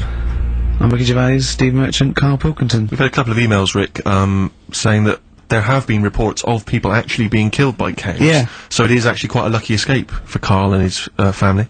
The worrying thing about that is it's tragic, and anyone dying unexpectedly, it's terrible. But what makes it worse is when it's something like being killed by cows, because there's a slight, I mean, a slight humour aspect. Yeah. Being, how were you killed by a cow? Yeah. You know, like for example, if you were killed by a falling safe, Yeah. the vicar might laugh. Yes. That's my worry. Yeah, well, I read a story in the paper of a man who fell out of a window and died. He fell out of he was like a third-story window and he fell out. But it was slightly amusing because at the time he was mooning. I know. For a laugh, he was mooning someone and he fell out. I know. So when he fell, like, even though it was tragic, he obviously had his trousers around his ankles and his arse out. I know, the thing, there was a kid who died, got hit by a truck mooning. But you know, the worst thing about that is, it's not funny enough to be killed for. No. Mooning isn't funny enough. No, it's just not a good enough gag. Do you know what I mean? It's a witless sort of thing to do, and then to be killed for it. If you'd just done a 2-hour impromptu Eddie Izzard style, you know, routine, and then you got tragically killed, that would sort of make sense. But doing something that's mooning, it's almost karmic, because it's such a bad joke. Yeah, it's like in exactly. some weird universal karmic way. It's like, if you hadn't been mooning, maybe you wouldn't have got killed. I know. If you hadn't done such a lame joke, maybe you'd be okay. Yeah, but that's it. But there's lots, you don't want to be walking along, you know, you don't want to be walking through the garden and stand on a rake, and it flips up. And it hits you so hard. And it's like a boing noise as it hits you. and it hits you so hard that it kills you. It kills you, yeah. Or you fall out of a window and a cactus goes up your bum. I know, want you're that. killed by a cactus up the arse. I know. Or you're at a concert and a fat woman stage dives. Yeah. And she just Lands squashes on you, you. yeah. How did he die? He was squashed by a big hefty... Mama Cass just jumped on him. Just big fat woman squashed him to death. Yeah. Tell you what. Yeah. Tell you what though. Right. Talking of fat women. Go on. I'm not having a go. But did you see Michelle McManus on? Oh, man alive. Yeah. You are what you eat. What is she eating? Girls allowed. It was unbelievable. No, but to be fair, you know, she did. Did you see her in her bikini? What about? Yeah, well, yes, but she was always a little bit. Yeah, but just a little bit. Well, no, she eats too much, right? But what I did like about it was that she had a go. You know, she did lose Fine hard and that, yeah. Huh? I quite liked her at the end of it, really. Yeah, She's not an unpleasant woman, she's a lovely woman, but I mean, like I said before, there was that interview in Heat magazine where she, you know, I tend to eat 11 packets of Doritos a night. Yeah. 11 I mean, Yeah. come on, Michelle.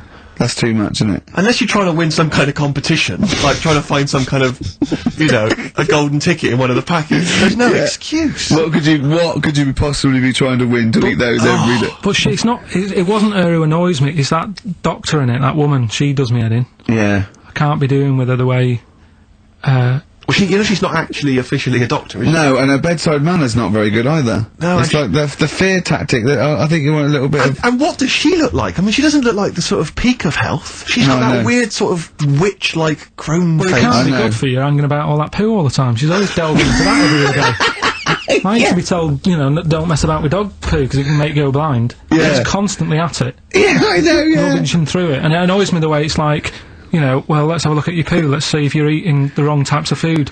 The person's about 33 stone. Yeah. It's obvious. Yeah. Do you know what I mean? Yeah. Don't need to look at that. It's just blind. And I'll tell you the thing that, I mean, I've never had it done anyway, right? But the colonic thing. Did Michelle have that? I didn't see it. Yeah, she had that done. And they shown it, she sat there sort of lying down. She's like, oh. But I don't understand why people have that done anyway, unless you are sort of bunged up. Yeah, or you've got a cactus up there. Or, Yeah. but the other thing is, like, the way, like it's a clear tube. Why do you need to, you know what I mean? Why do you need to see what's whizzing past? You know what I mean? Yeah. Like it's some sort of generation game. You've got to remember what's going past. Everything, then you win a prize. Why can't they just look at it in the bucket after and go, right, yeah. Well, why look at it at all? Why do you need to look at it? Well, it's... Out of interest, isn't it? See what's come out, I don't know. So, yeah, that's where that went. Oh, that's why I've been looking for that. Remote control. How does it work? I don't want to go into graphic detail, but they just send water out there, don't they? No, caffeine. Caffeine? Yeah, so it's like it's like a gallon of coffee. Wow. That goes up there, and it wants to come out immediately, obviously. And then it percolates. But when did that happen? How did someone sort of go, tell you what you want to do? I think it was first invented on distraction. To win a car. I don't know, do I? I suppose they thought there's stuff up there that's not coming out. It's for, they find things up there. Though, isn't it? They did that thing that they find things up there that they swallowed when they were 5 and that, don't they? Lego bricks and stuff. Exactly, yeah, marbles. But I mean, meats and things can stay in there, it gets caught in a little recess in your 30-foot of tubing. And, it doesn't come out. Talking of meats, I saw an advert on the way in today. Question to both of you. Who eats pepperami? I don't know. Have you ever eaten a pepperami? It's disgusting. I've never seen anyone eating a pepperami, buying one. I've never heard anyone say, delicious pepperami earlier. I don't associate it with anyone. I've never seen anyone eat When one. you think what is it, just sort of like, curdled, salty. It's sort of like, do you want to try a big long blood bogey? Yeah. I won't, no. It lasts forever. Oh, that's scary then. Yeah. You just keep it. It's like keep it under your couch. It'll be just as nice in a year's time. It does look like something you'd find down the back of the oven when you were cleaning out. One of those Gordon Ramsay documentaries. Yeah. Yeah, exactly.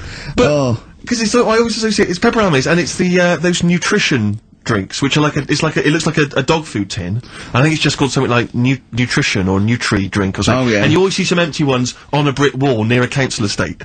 Oh, right. Which I think the only people who eat them are homeless people. Oh, really? I thought you were saying it's bodybuilders. No, it's because you buy these, you can see them in regular newsagents. It's not a bodybuilding I don't believe a homeless who's just got a quid for the biggest who runs in and buys an isotonic Nutri No, drink. it's not isotonic. No, I think it's basically, if you don't want to eat a meal because you're too high on smack, it'll give you as much as you can possibly need, just to keep you alive until your next hit. And tell me, Steve, doesn't Special Brew do that? Or am I barking up the wrong tree with that? I don't know. Because they seem to be getting a lot of nutrition from Special Brew. The people who make Special Brew now, they've just resigned to the fact that it's only homeless people who are drinking it. It's like, well, we may as well just market it chiefly at them. What's the advertising? Takes the edge off when you can't find smack. Yeah. Are you trying to sleep on Tottenham Court Road? Oh, God!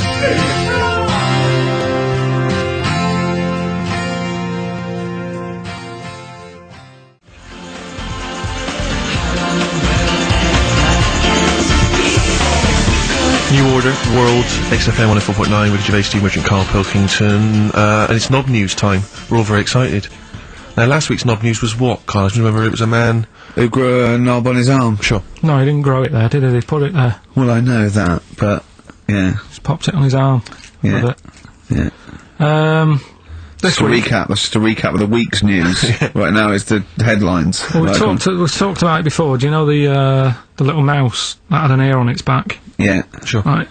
Well, he thought he had a bad time, right? Listen to this one. Mouse walking about with us, sort of wearing a monkey's testicle. They're just having a laugh. This is what I mean about a lot of scientists. What are they doing? When's that going to come in handy? I don't know what you mean. Well, they were seeing if, say if a fella loses one, right? Yeah. Hitler or whatever. And they go, well, don't worry about it, we can sort you out. I don't know what the monkey's gonna do. Not if they keep passing them on or whatever. But the actual monkey testicle was put on the mouse, and it worked. It worked for the mouse. But isn't it... I mean, isn't a monkey's testicle quite large in relation to a mouse? Would it not look like the mouse was on a space hopper or something? Oh yeah, it didn't look good. Well, they didn't put it where its testicles would be. No, they did. But it put it... Well, how could it walk, then? The ear was on his back, so he could just get about. Well, I don't know, but... Well, you don't know, do you? You just guessed. Did they grow the monkey's testicles where the mouse testicles would... Well, it looked stupid anywhere else, though, wouldn't it? Oh, whereas a mouse with monkey testicles, that's fine. Oh, you'd be showing off. You'd be alright. I'd prefer that than the ear. When that mouse gets put back in with the other mice, do the other mice go, George, you look different. Have you had anything done? But the weird thing is, as well, apparently it still works as a monkey.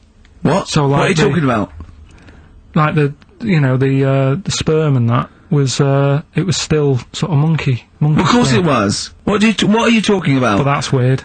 But what, Karl? What do you? It's only a thing to give it nutrients. That's all the thing they're testing. It's like grafting at that level. Right.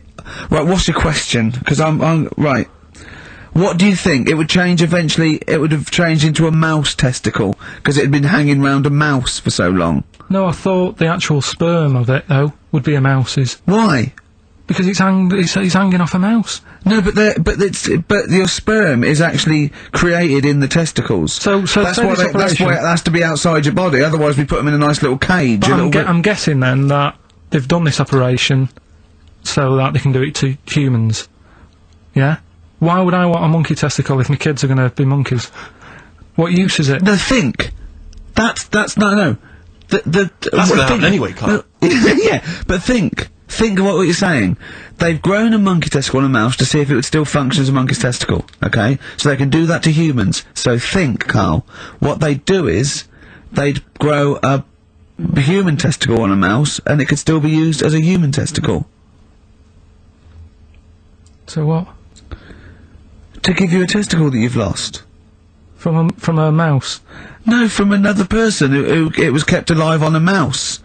Because it's kept the nutrients alive, as opposed to keeping it in a deep freeze. Maybe bollocks go off after a week. I don't know.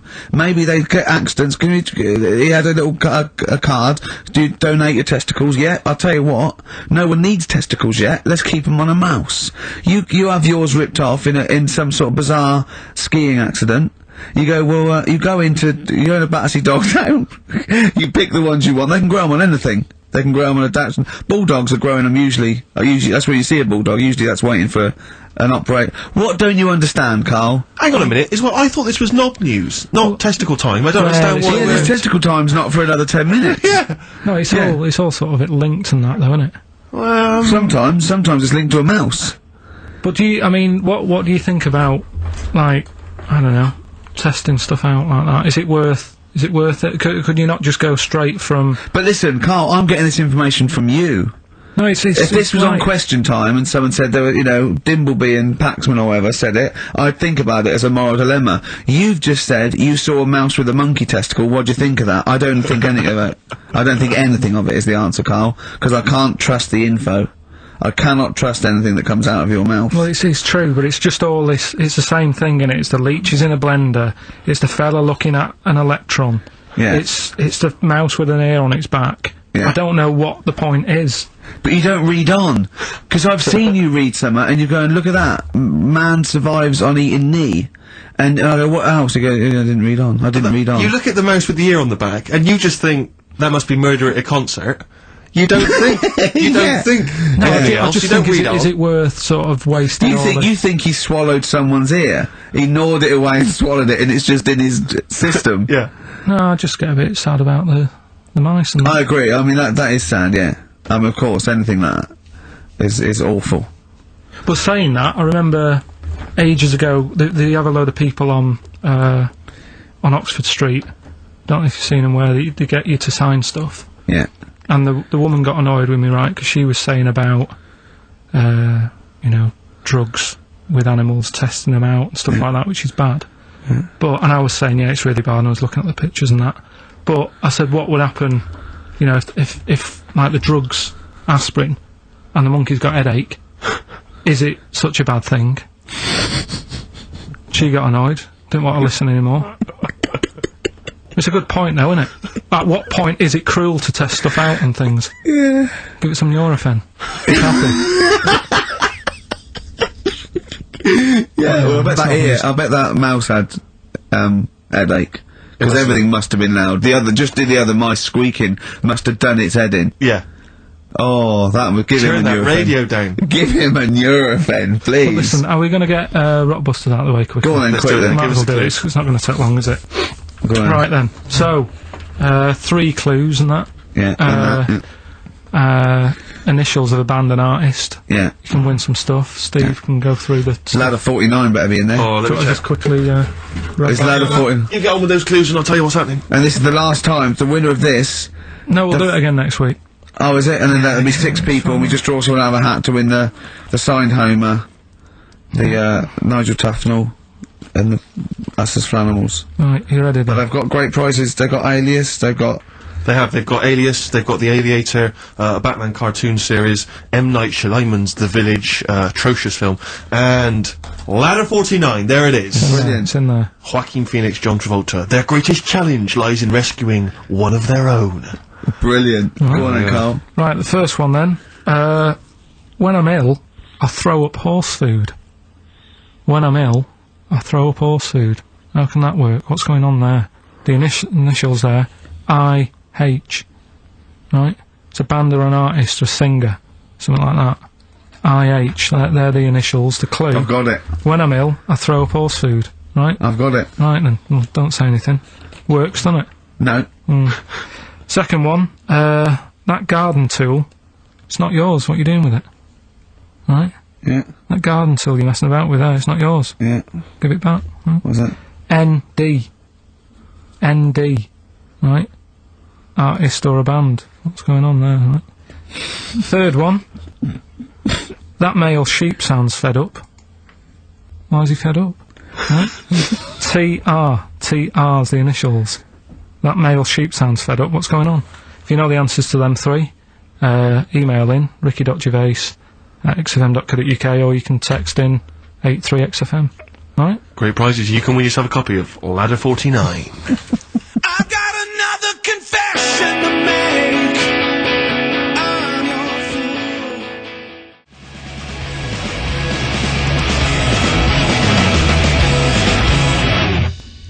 fool. Foo Fighters. Best of You on XFM 104.9. Alright, Carl, you calm down now about science. It just does me head in, a lot of this stuff. I think I would have been better off sort of growing up in the 1940s or something.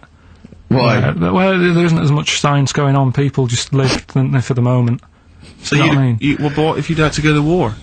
What? What if Right, you- maybe 1945, then I'd be happier. Just after the war. Just that bit after the war and before they started What messing age? about. What year would you want to be born? When was the war over? 45. Right. 46 then. But there's Born rationing. 46. There's rationing for another 10 years. 56 then. But there's a lot of science going on. Oh, forget it. It just annoys me, all the messing about. They're always messing about with stuff, and I sometimes think, is it doing any good? Is what I mean. Mouse with ears, mouse with monkey's testicles. They're messing about with a mammoth now. Go on. Well, they're just saying, well, they're managing to knock one together. Who And you asked? just think, some scientist somewhere. again, just messing about. Andy. No, but it's just, do we need, I mean, we've done it before about the do we need them thing. The amount of creatures and insects and that are knocking about. You got that caterpillar that I mentioned walking about, it doesn't know where it's going. Get rid of them. The mammoth. The world's busy enough, it's crowded, it's overcrowded now. How much room are they going to take up? Do you know what I mean? Why are they doing it, Carl? Do you know? All you know is that they're trying to muck around with Because them. they can, because that's all it is, isn't it? Because they can. They're messing about, someone's Yeah. being paid to do stuff. What else are we here for? If not to try stuff out. What else are we here for? What do you mean? Well, what are we here for? Just to enjoy life, isn't it? Well, some scientists enjoy knocking a mammoth together. No, but don't worry about the mammoth. It died out. Maybe it died out for a reason. Why didn't Noah say that if it was important? Because Noah, what do you mean? Noah's not true, is it? Well, I don't know, there might have been some truth in it. What truth in it? That he put 2 of every animal that existed into an ark. How big was this then? Why didn't they eat each other? Yeah, I know, I'm not saying... Imagine the noise, Carl. Yeah. No, Trying to get a bit of kit there. There's points to that where I go, that didn't happen, because where could he have been where there was a hamster and an elephant and a, you know, a crocodile? Where was he? Do you know what I mean? But none of I'm it's saying- true. What bit do you believe? What do you mean? It got a bit wet. What are we talking about? The mammoth or the... No. What is up with you? No, it's just that we had a No, lot... seriously, have you got brain damage? No, it's just that we had a lot of topics going on there. I just don't know which were... No, we were talking about Noah. And then you suddenly go, I know it was, where did we, what, with a mammoth or Noah, what? What you did, none of it's true. What, think of it. Oh, God. Think of the first thing. Build an ark. Alright. Can I just clarify, what's an ark? It's a big boat thing. Right. I've never had any experience of carpentry. Just build a big boat thing. But I don't make... Just have a go, don't worry, you'll be alright, I'll make sure it's alright. But once I built that, I mean, how big should I build it? What am I... Very big, it needs every animal, 2 of every animal, go on. Every animal. I mean, the boat building, fair enough. I told you to make it big. Right. Don't worry about the fish, they can swim. Okay, but so All what's the birds. Get the flightless ones though, they're drowned. Get the flightless ones, not the penguins, they're flightless but they can swim. But all other animals... I should be writing this down. But why, I mean, wouldn't you have took that opportunity to go, right, you know, forget the, you know, whatever. Mind you, the jellyfish didn't need to get in it, did it? But there's other animals where you can We go, don't need to be here. No. Because Karl is actually having a little argument with his own head. It's like, you remember that comic strip, The Numbskulls? Yeah. Where there's loads of people in there doing different stuff, that he can hear them. Yeah. And sometimes his own mind puts him off. Yeah. Like just then, he has an argument with himself and it puts him off. Right, what's your question? I'm just saying, don't mess about with a mammoth. Whoa! Good, Okay. well, what a platform, it's good, you know, we've got a radio show, we've got our own radio show, people are spending money to advertise it, people are actually bothering to listen, and the words of wisdom coming out of your mouth is, don't mess around with a mammoth. Brilliant. Great. No, but just going back to, You like, sound just like Bob Geldof. I can't be bothered with this. He's trying to say... What can't you be bothered with? Just because I think I've got a good point. What? Don't mess around with a mammoth. That's not anything. the point. Don't put your daughter on the stage, missing word. What are you talking about? It's just that I think there's too many animals knocking about. I mean, I know you love your cat and what have you. Waste of time, though. What do they do? Well, they frighten you.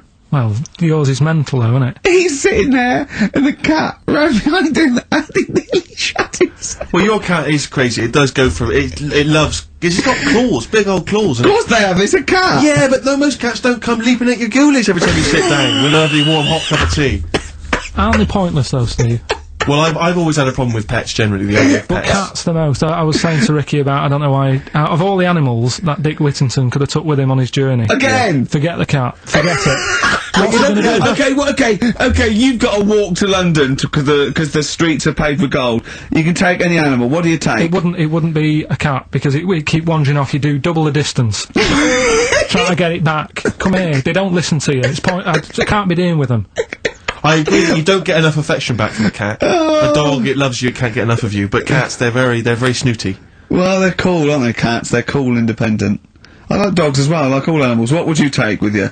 What, if I was Dick Whittington? Yeah. And where's he walking from? Like, I don't know, wasn't it Bristol to London or something? I don't know. Again, it's a bit hazy. This isn't well documented. But couldn't he, I mean, why is he taking a pet and not a mate who... I'm not interested. Forget it. I try and learn and you don't help.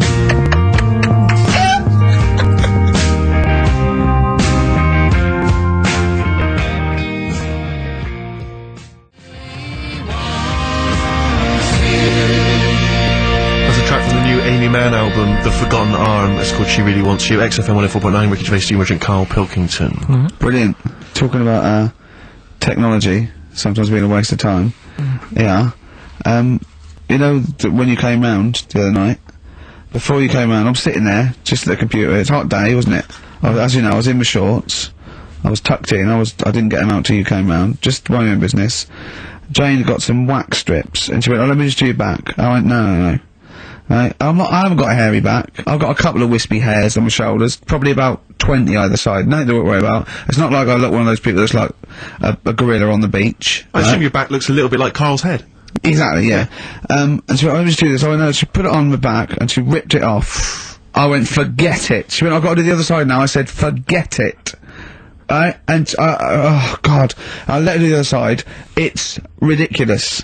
It's so painful, and I've hardly got any hairs on the back, right? So, it made me think of something that I'd heard about. There's a thing that you can do, and I don't know why, for people with really hairy backs, and people who are hairy all over, okay, called back, crack, and sack. They do your back, and there's, you know, there's some people that do look like little monkeys. Yeah, right? Yeah. They do your back, they do your arse crack, and they do your balls. Oh. In that order. Oh, Again! Always a question that doesn't matter. no, it does, because what I'm saying is it done from the top all the way down? It's not done in one! What do you think? This is huge 30-foot Band-Aid type thing that you're wrapped in and then pulled. It's done a little bit at a time, isn't it? Right, well, again, it still matters. Which order? Because if it hurts your back, it's definitely going to hurt the sack. That's what I'm saying. I think... What is it called? Back... Crack and sack. Or sack, crack and back? No, it's called back, crack... I don't know. It's probably a marketing person said we've got to put it in order. You could probably choose which order you want them in, Karl. It's back, crack and sack. It should be sack. Sack, crack, back. Definitely. It should be sold like that. Why? Because like I say, if you're lying there, look, you've had half of your back done. If you went, oh, forget it, right, there is no way you're gonna have the sack done. Is it? No. I'm sorry, I wouldn't have the crack and sack done anyway. I don't know why people I'm not are gonna doing have my back done. It doesn't need doing. Where are people going where they've got to worry about the condition of the sack? At what event do you go to and you go, well, I've got to look sharp. I've got to look the part today. I don't know. Having the sack done. Nudists? No, because they're about being natural and that, isn't it? Normally they are airy, like that woman on holiday. Yeah, the women are, the men aren't.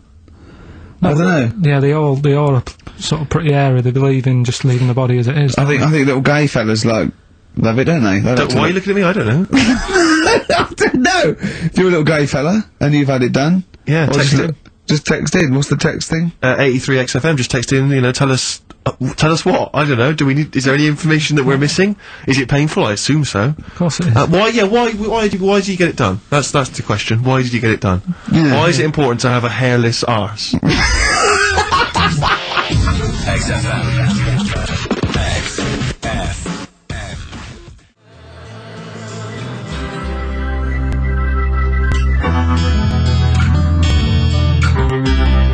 Touring breaks on XFM. Ricky Gervais, Steve and Karl Pilkington. Karl, are we doing your story with a song? Is that what you want to do? Yeah. Well, Excited about it. like what was it the other week? We did Babushka. Babushka. Yeah. Pinball Wizard. You said if he's deaf, dumb and blind, he doesn't even know he's playing pinball, which is... I just said don't bother putting money in it. That's all I'm saying. Let him play pinball, but don't waste 20p or whatever. Good point. This week, right, do you know I was saying... It is a good point, actually. It is a good point. Again, though, it wasn't a documentary. It was just... It's not... Didn't really happen. Yeah, well... Do you know I was saying sometimes I listen to songs... I like a song to be obvious what it's saying. Pinball Wizard was a good story. You need a song to be obvious. In the ghetto, you know, it's a kid growing up and all that rough area, gets killed for nicking cars and messing with guns and that. Living in the city, growing up in New York, rough area, how you cope with it and that, right? But they've got to be as simple as that. Otherwise, I'm not that I've got a brand new combine harvester. It's about like the machine. It's brand new. Yeah. It's brand new. But even though it's new, he's willing to lend it out to other people. No, but what I mean is, if you start trying to be clever, the story's lost on you, innit? Yeah. Not necessarily me or Rick, but yeah, sure. Go on, we know what you mean. Go on. On Primates, yeah. Well, this song here, right, it's not an XFM song, and you'll probably hate the song, to be honest. Go on, what is it? What's the song? Yeah. It's Wonderful Tonight. Right? Eric Clapton.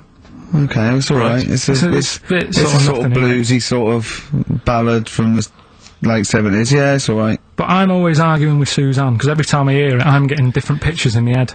Yeah. Of, like, what's going on, right? Okay. And I'm convinced it's about, like, this little cripple fella in a wheelchair, right? And he's knocking about with his wife. And we don't say cripple anymore, do we, Steve? Do we say cripple? I don't think we've said that since, 70s? I think it's the 70s when we stopped. Alright, just a little fella in a wheelchair then. Okay. And the story is all sort of, you know, how he's being pushed about by his... Again, that's not literally. By his wife, she's wheeling him about, what do you mean? He's wheeling him about, they go to a party, everyone sort of looks round and looks at him. What makes you think that he's in a wheelchair? What's the clues? What's the words? There's loads of little things. There's like, well, like I say, something about his wife walking around with me and all that. Well, of course she is. She's pushing him about. But whoa, walking around. If someone said, "Oh, she was walking around with me," I'd think they were both walking round. There's a few. But that's not. There must be another. There must be a reason why you suddenly thought that fella's in a wheelchair. Right. My wife's walking around with me. Put on your makeup, and I feel alright. No, and she's always saying, "Do you feel alright?" And that she's always asking him how he is. Yeah, but she's just listen. Let me play, right? And try and picture the scene, right? But now I'm only thinking of a little fella in a wheelchair. Well, have a listen to it, and you know, just everything that's been said. Okay. Understand why I'm thinking what I'm thinking. No, never.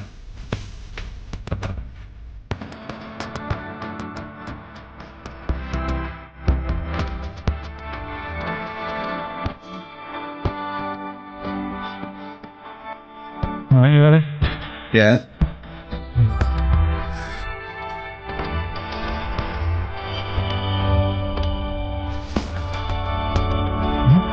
No clue yet, yeah. He's just sat there watching, probably. No. There's no...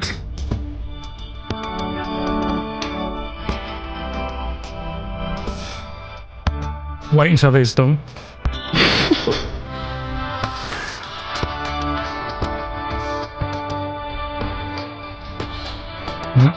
Yeah, no clue. Yeah, no, just, that's alright.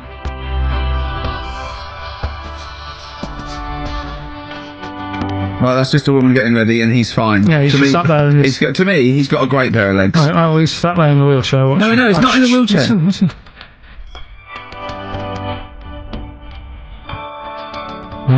Yeah. Everybody looks at him because No, her. He's saying she turns heads. Walking around with him. Yeah, walking around with me. We're both walking around.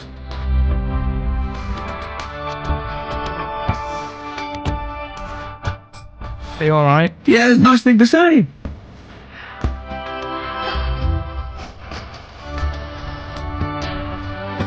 He's alright, huh? Yeah, he's alright, because he's got a great pair of legs.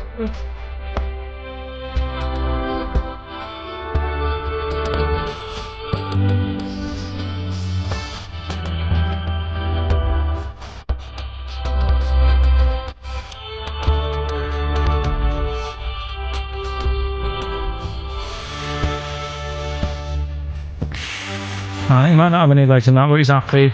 He has got legs. Right. He has got legs.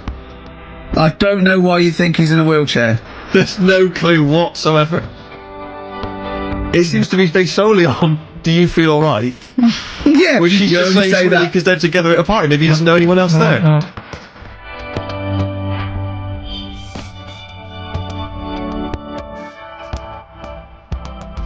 Leg.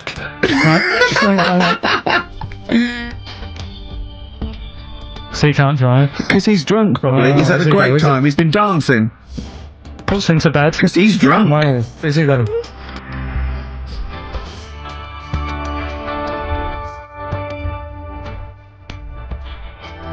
He's turned out the light. His hands were. Is that it? Yeah, there's no clue. But the thing is, that's what I'm picturing. But that doesn't mean it happened. You picture people that are half man, half moth. It doesn't mean it's possible. Do you know what I mean, Karl? What you think is usually not true. Suzanne is totally right. There is no reason. I have never, ever thought that Eric Clapton was singing about a little fella in a wheelchair. And the one clue in that. There's 2, isn't there? Are you alright? Well, let me say that, little cripple. Right, and, so I'll give her the car keys. Oh, why's she driving? You got any legs? Pushing him around and that. No, pushing him around. So we'll do one more next week then. Okay. XFM.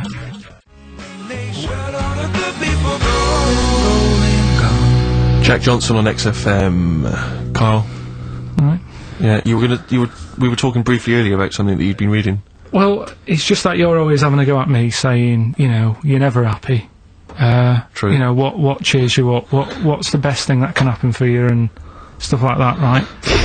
Yeah, sorry, I've never said to you what's the best thing that can happen for you. No, but I'm like trying to encourage you. Steve's, and you have a bit. I've started reading more and I'm doing more science stuff, even though some of it does me head in, like I say. Knowledge is almost annoying. Right, knowing about that mammoth is Think annoying. about being a quote. Yeah. Think that if I have seen furthers crossed on the shoulder of giants, we will fight them on the beaches. E equals MC squared. Knowledge is annoying. Yeah. That's an amazing one. Karl Pilkington, 2005. No, but it can get you down, can't it? Go on. Knowing stuff that's going on. Yeah, knowing stuff. Sometimes I don't want stuff in my head. When I read a horrible story or someone tells me, I wish I didn't know it. Yeah. Yeah, that's all I'm saying. But at the same time, there was something in the paper about things to do before you die, and it was just stuff that I sort of looked at. I thought, don't want to do that. Cross that off. Not bothering with that. At number 1, you always know what's at number 1. It's the same thing every time. Swim with dolphins. Yeah. Don't know why. Do you want to do that? What's going on down there that it's so good? What do we not know about? I mean, yeah, it'd be fun. I'd love to sort of encounter most animals, to be honest. I mean, there's be a few animals on the top of the list. I'd rather hang out with a bunch of chimps. I wonder if I love that. I wonder if it's you're down there with dolphins and you're swimming with them, and then they sort of they click away, they click, And they tell you a secret. you go into they lead you into a cave, right? But down there, it's like being at like Rolling Stones' house in the 1970s. It's They're like smoking. There's drink, there's women, Yeah, there's don't tell 'em. bars. There's like They're eating tuna, they're loving tuna. they're loving it, but they can speak. They go, "Oh, this clicking stuff, it's nonsense." We're Yeah. a wild time then. They go berserk, go crazy. It's 24 hours of non-stop debauchery, I think it's spiritual, but isn't never it? mention it to anyone else. It's incredible, because you know they're so intelligent, and, you know... Do you know about dolphins, though, that how intelligent they are? Well, people keep saying that, but what have they done? You know what I mean? Why? What's someone done that they've gone? They spoke. You know, I've read a book by a dolphin or whatever. What have they done? That makes them so bright. It's the same way they go. You know, they look after you, they save you, and that. There's got to be one bad un in that bunch. Of course they're... Sorry, I wasn't suggesting they're all flipper. I'm not just they're constantly going round the oceans trying to save people. I mean, they're intelligent, you know. In what way? What do you mean, in what way? Well, what do you mean, why do... Because why they do pass people keep tests, saying they're bright? because of the things they can achieve and learn. Like and, what? And, well, they can tell shapes, objects, colours. Sorry, Carl, I mean, they're no match for you. They're not as clever as you. They're way down this, that. But it's all relative, isn't it? For a non-human, they're doing okay. They're up there with chimps, you know. So what do you want to do before you die? Anything? Any achievements you want to have? Well, if I'm ill, I'd prefer to go to the doctors than to go with the dolphins. Yeah. Why are you suddenly ill? It's not, they don't, when they say things to do before you die, they don't literally mean the sort of, the day before. They mean you croak it. that you want to experience life. You can do it over the next 20 Is years. that what you thought you meant? Like, literally Is the that 24 what you hours meant? before Like you a die? priest there going, give me the lift. What is it, Grandad? Dolphins. You know, it's no fit state, Grandad. Get me in the water. Get me down to Brighton. What do you think that list means? Well, yeah, that, you know, before you die. You're incredible, Carl. Amazing. You're all this time. Things to do before you die. That's why he doesn't want to do any of them. Didn't you think it was a bit extraordinary that you So had to what try you- and swim with dolphins and visit Disneyland and climb Mount Kilimanjaro That's why I all in was the same saying to you, afternoon? That's why I said to you, I would be in no mood for a dip. That's incredible! Always a new twist on things. Always a new twist on things. But you say about travelling and that, you like travelling and stuff, but what Why? Because I've seen and experienced extraordinary things. You know, I went to Kenya once. I met a man who was a vigilante. He was cleaning up his neighbourhood because the police were too corrupt to do it. Carried a sword, and you know, he was extraordinary. He'd been attacked, but he didn't care. He fought them off. He was trying in this little slum area to try and instill some law and order. He had to arrest his brother-in-law once. It was a fascinating story, and he was an extraordinary man. I went to Manchester and I saw two lads with big heads and webbed feet looking at a house. There was a horse in the living room. I mean, that's living. Leave it then. Listen, I didn't realise it's like 7 minutes to, right? Well, come on then. Well, let's do Rockbusters, Yeah, do Rockbusters. And you got monkey news. Well, we'll see if we got time. No, we got to do monkey news. Listen though, Justin, if he's out in the office. Oh, look, just quick, do the Rockbusters answers then. Have you got a winner? No, I don't even know the answers, do I? Pick one. Alright then, the first one. Right. I just got the plastic cup. The first one was, when I'm ill, I throw up horse food. Right? Yeah. That's the clue. The initials were I-H. I got this one. And that I must say, too. That was I sick haze, because when you're ill, you're sick. What do horses eat? They eat hay. I sick haze. I sick haze is the answer. You got that. Second one, that garden tool you've got, it's not yours. What you doing with it? Right? ND. That was different. That was what's a garden tool? A rake. Right? If it's not yours, what have you done? You've nicked it. You've nicked Drake. You've nicked that rake. Nick Drake. Nick Rake. Right? So that's ND. So you got that. I don't know where that's fine. No, that's fine. That's fine. The third one, that male sheep sounds well fed up. Go on. What's up with it? That was TR. Yeah. That was that ram. It's a ram. That's a male sheep. It's fed up. It's moaning. Ram moans. Ramones. The Ramones. So they got that as well. Let's give it to Jenny McKean from Isle of Wight, because she's got all three of those answers, and, Right, straight on to monkey news. No, let's play a record.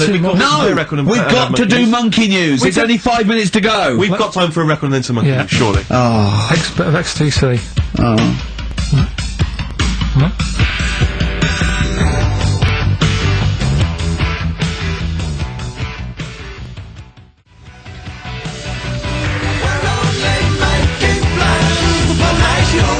Making plans for Nigel XTC. Okay, let's play the jingle.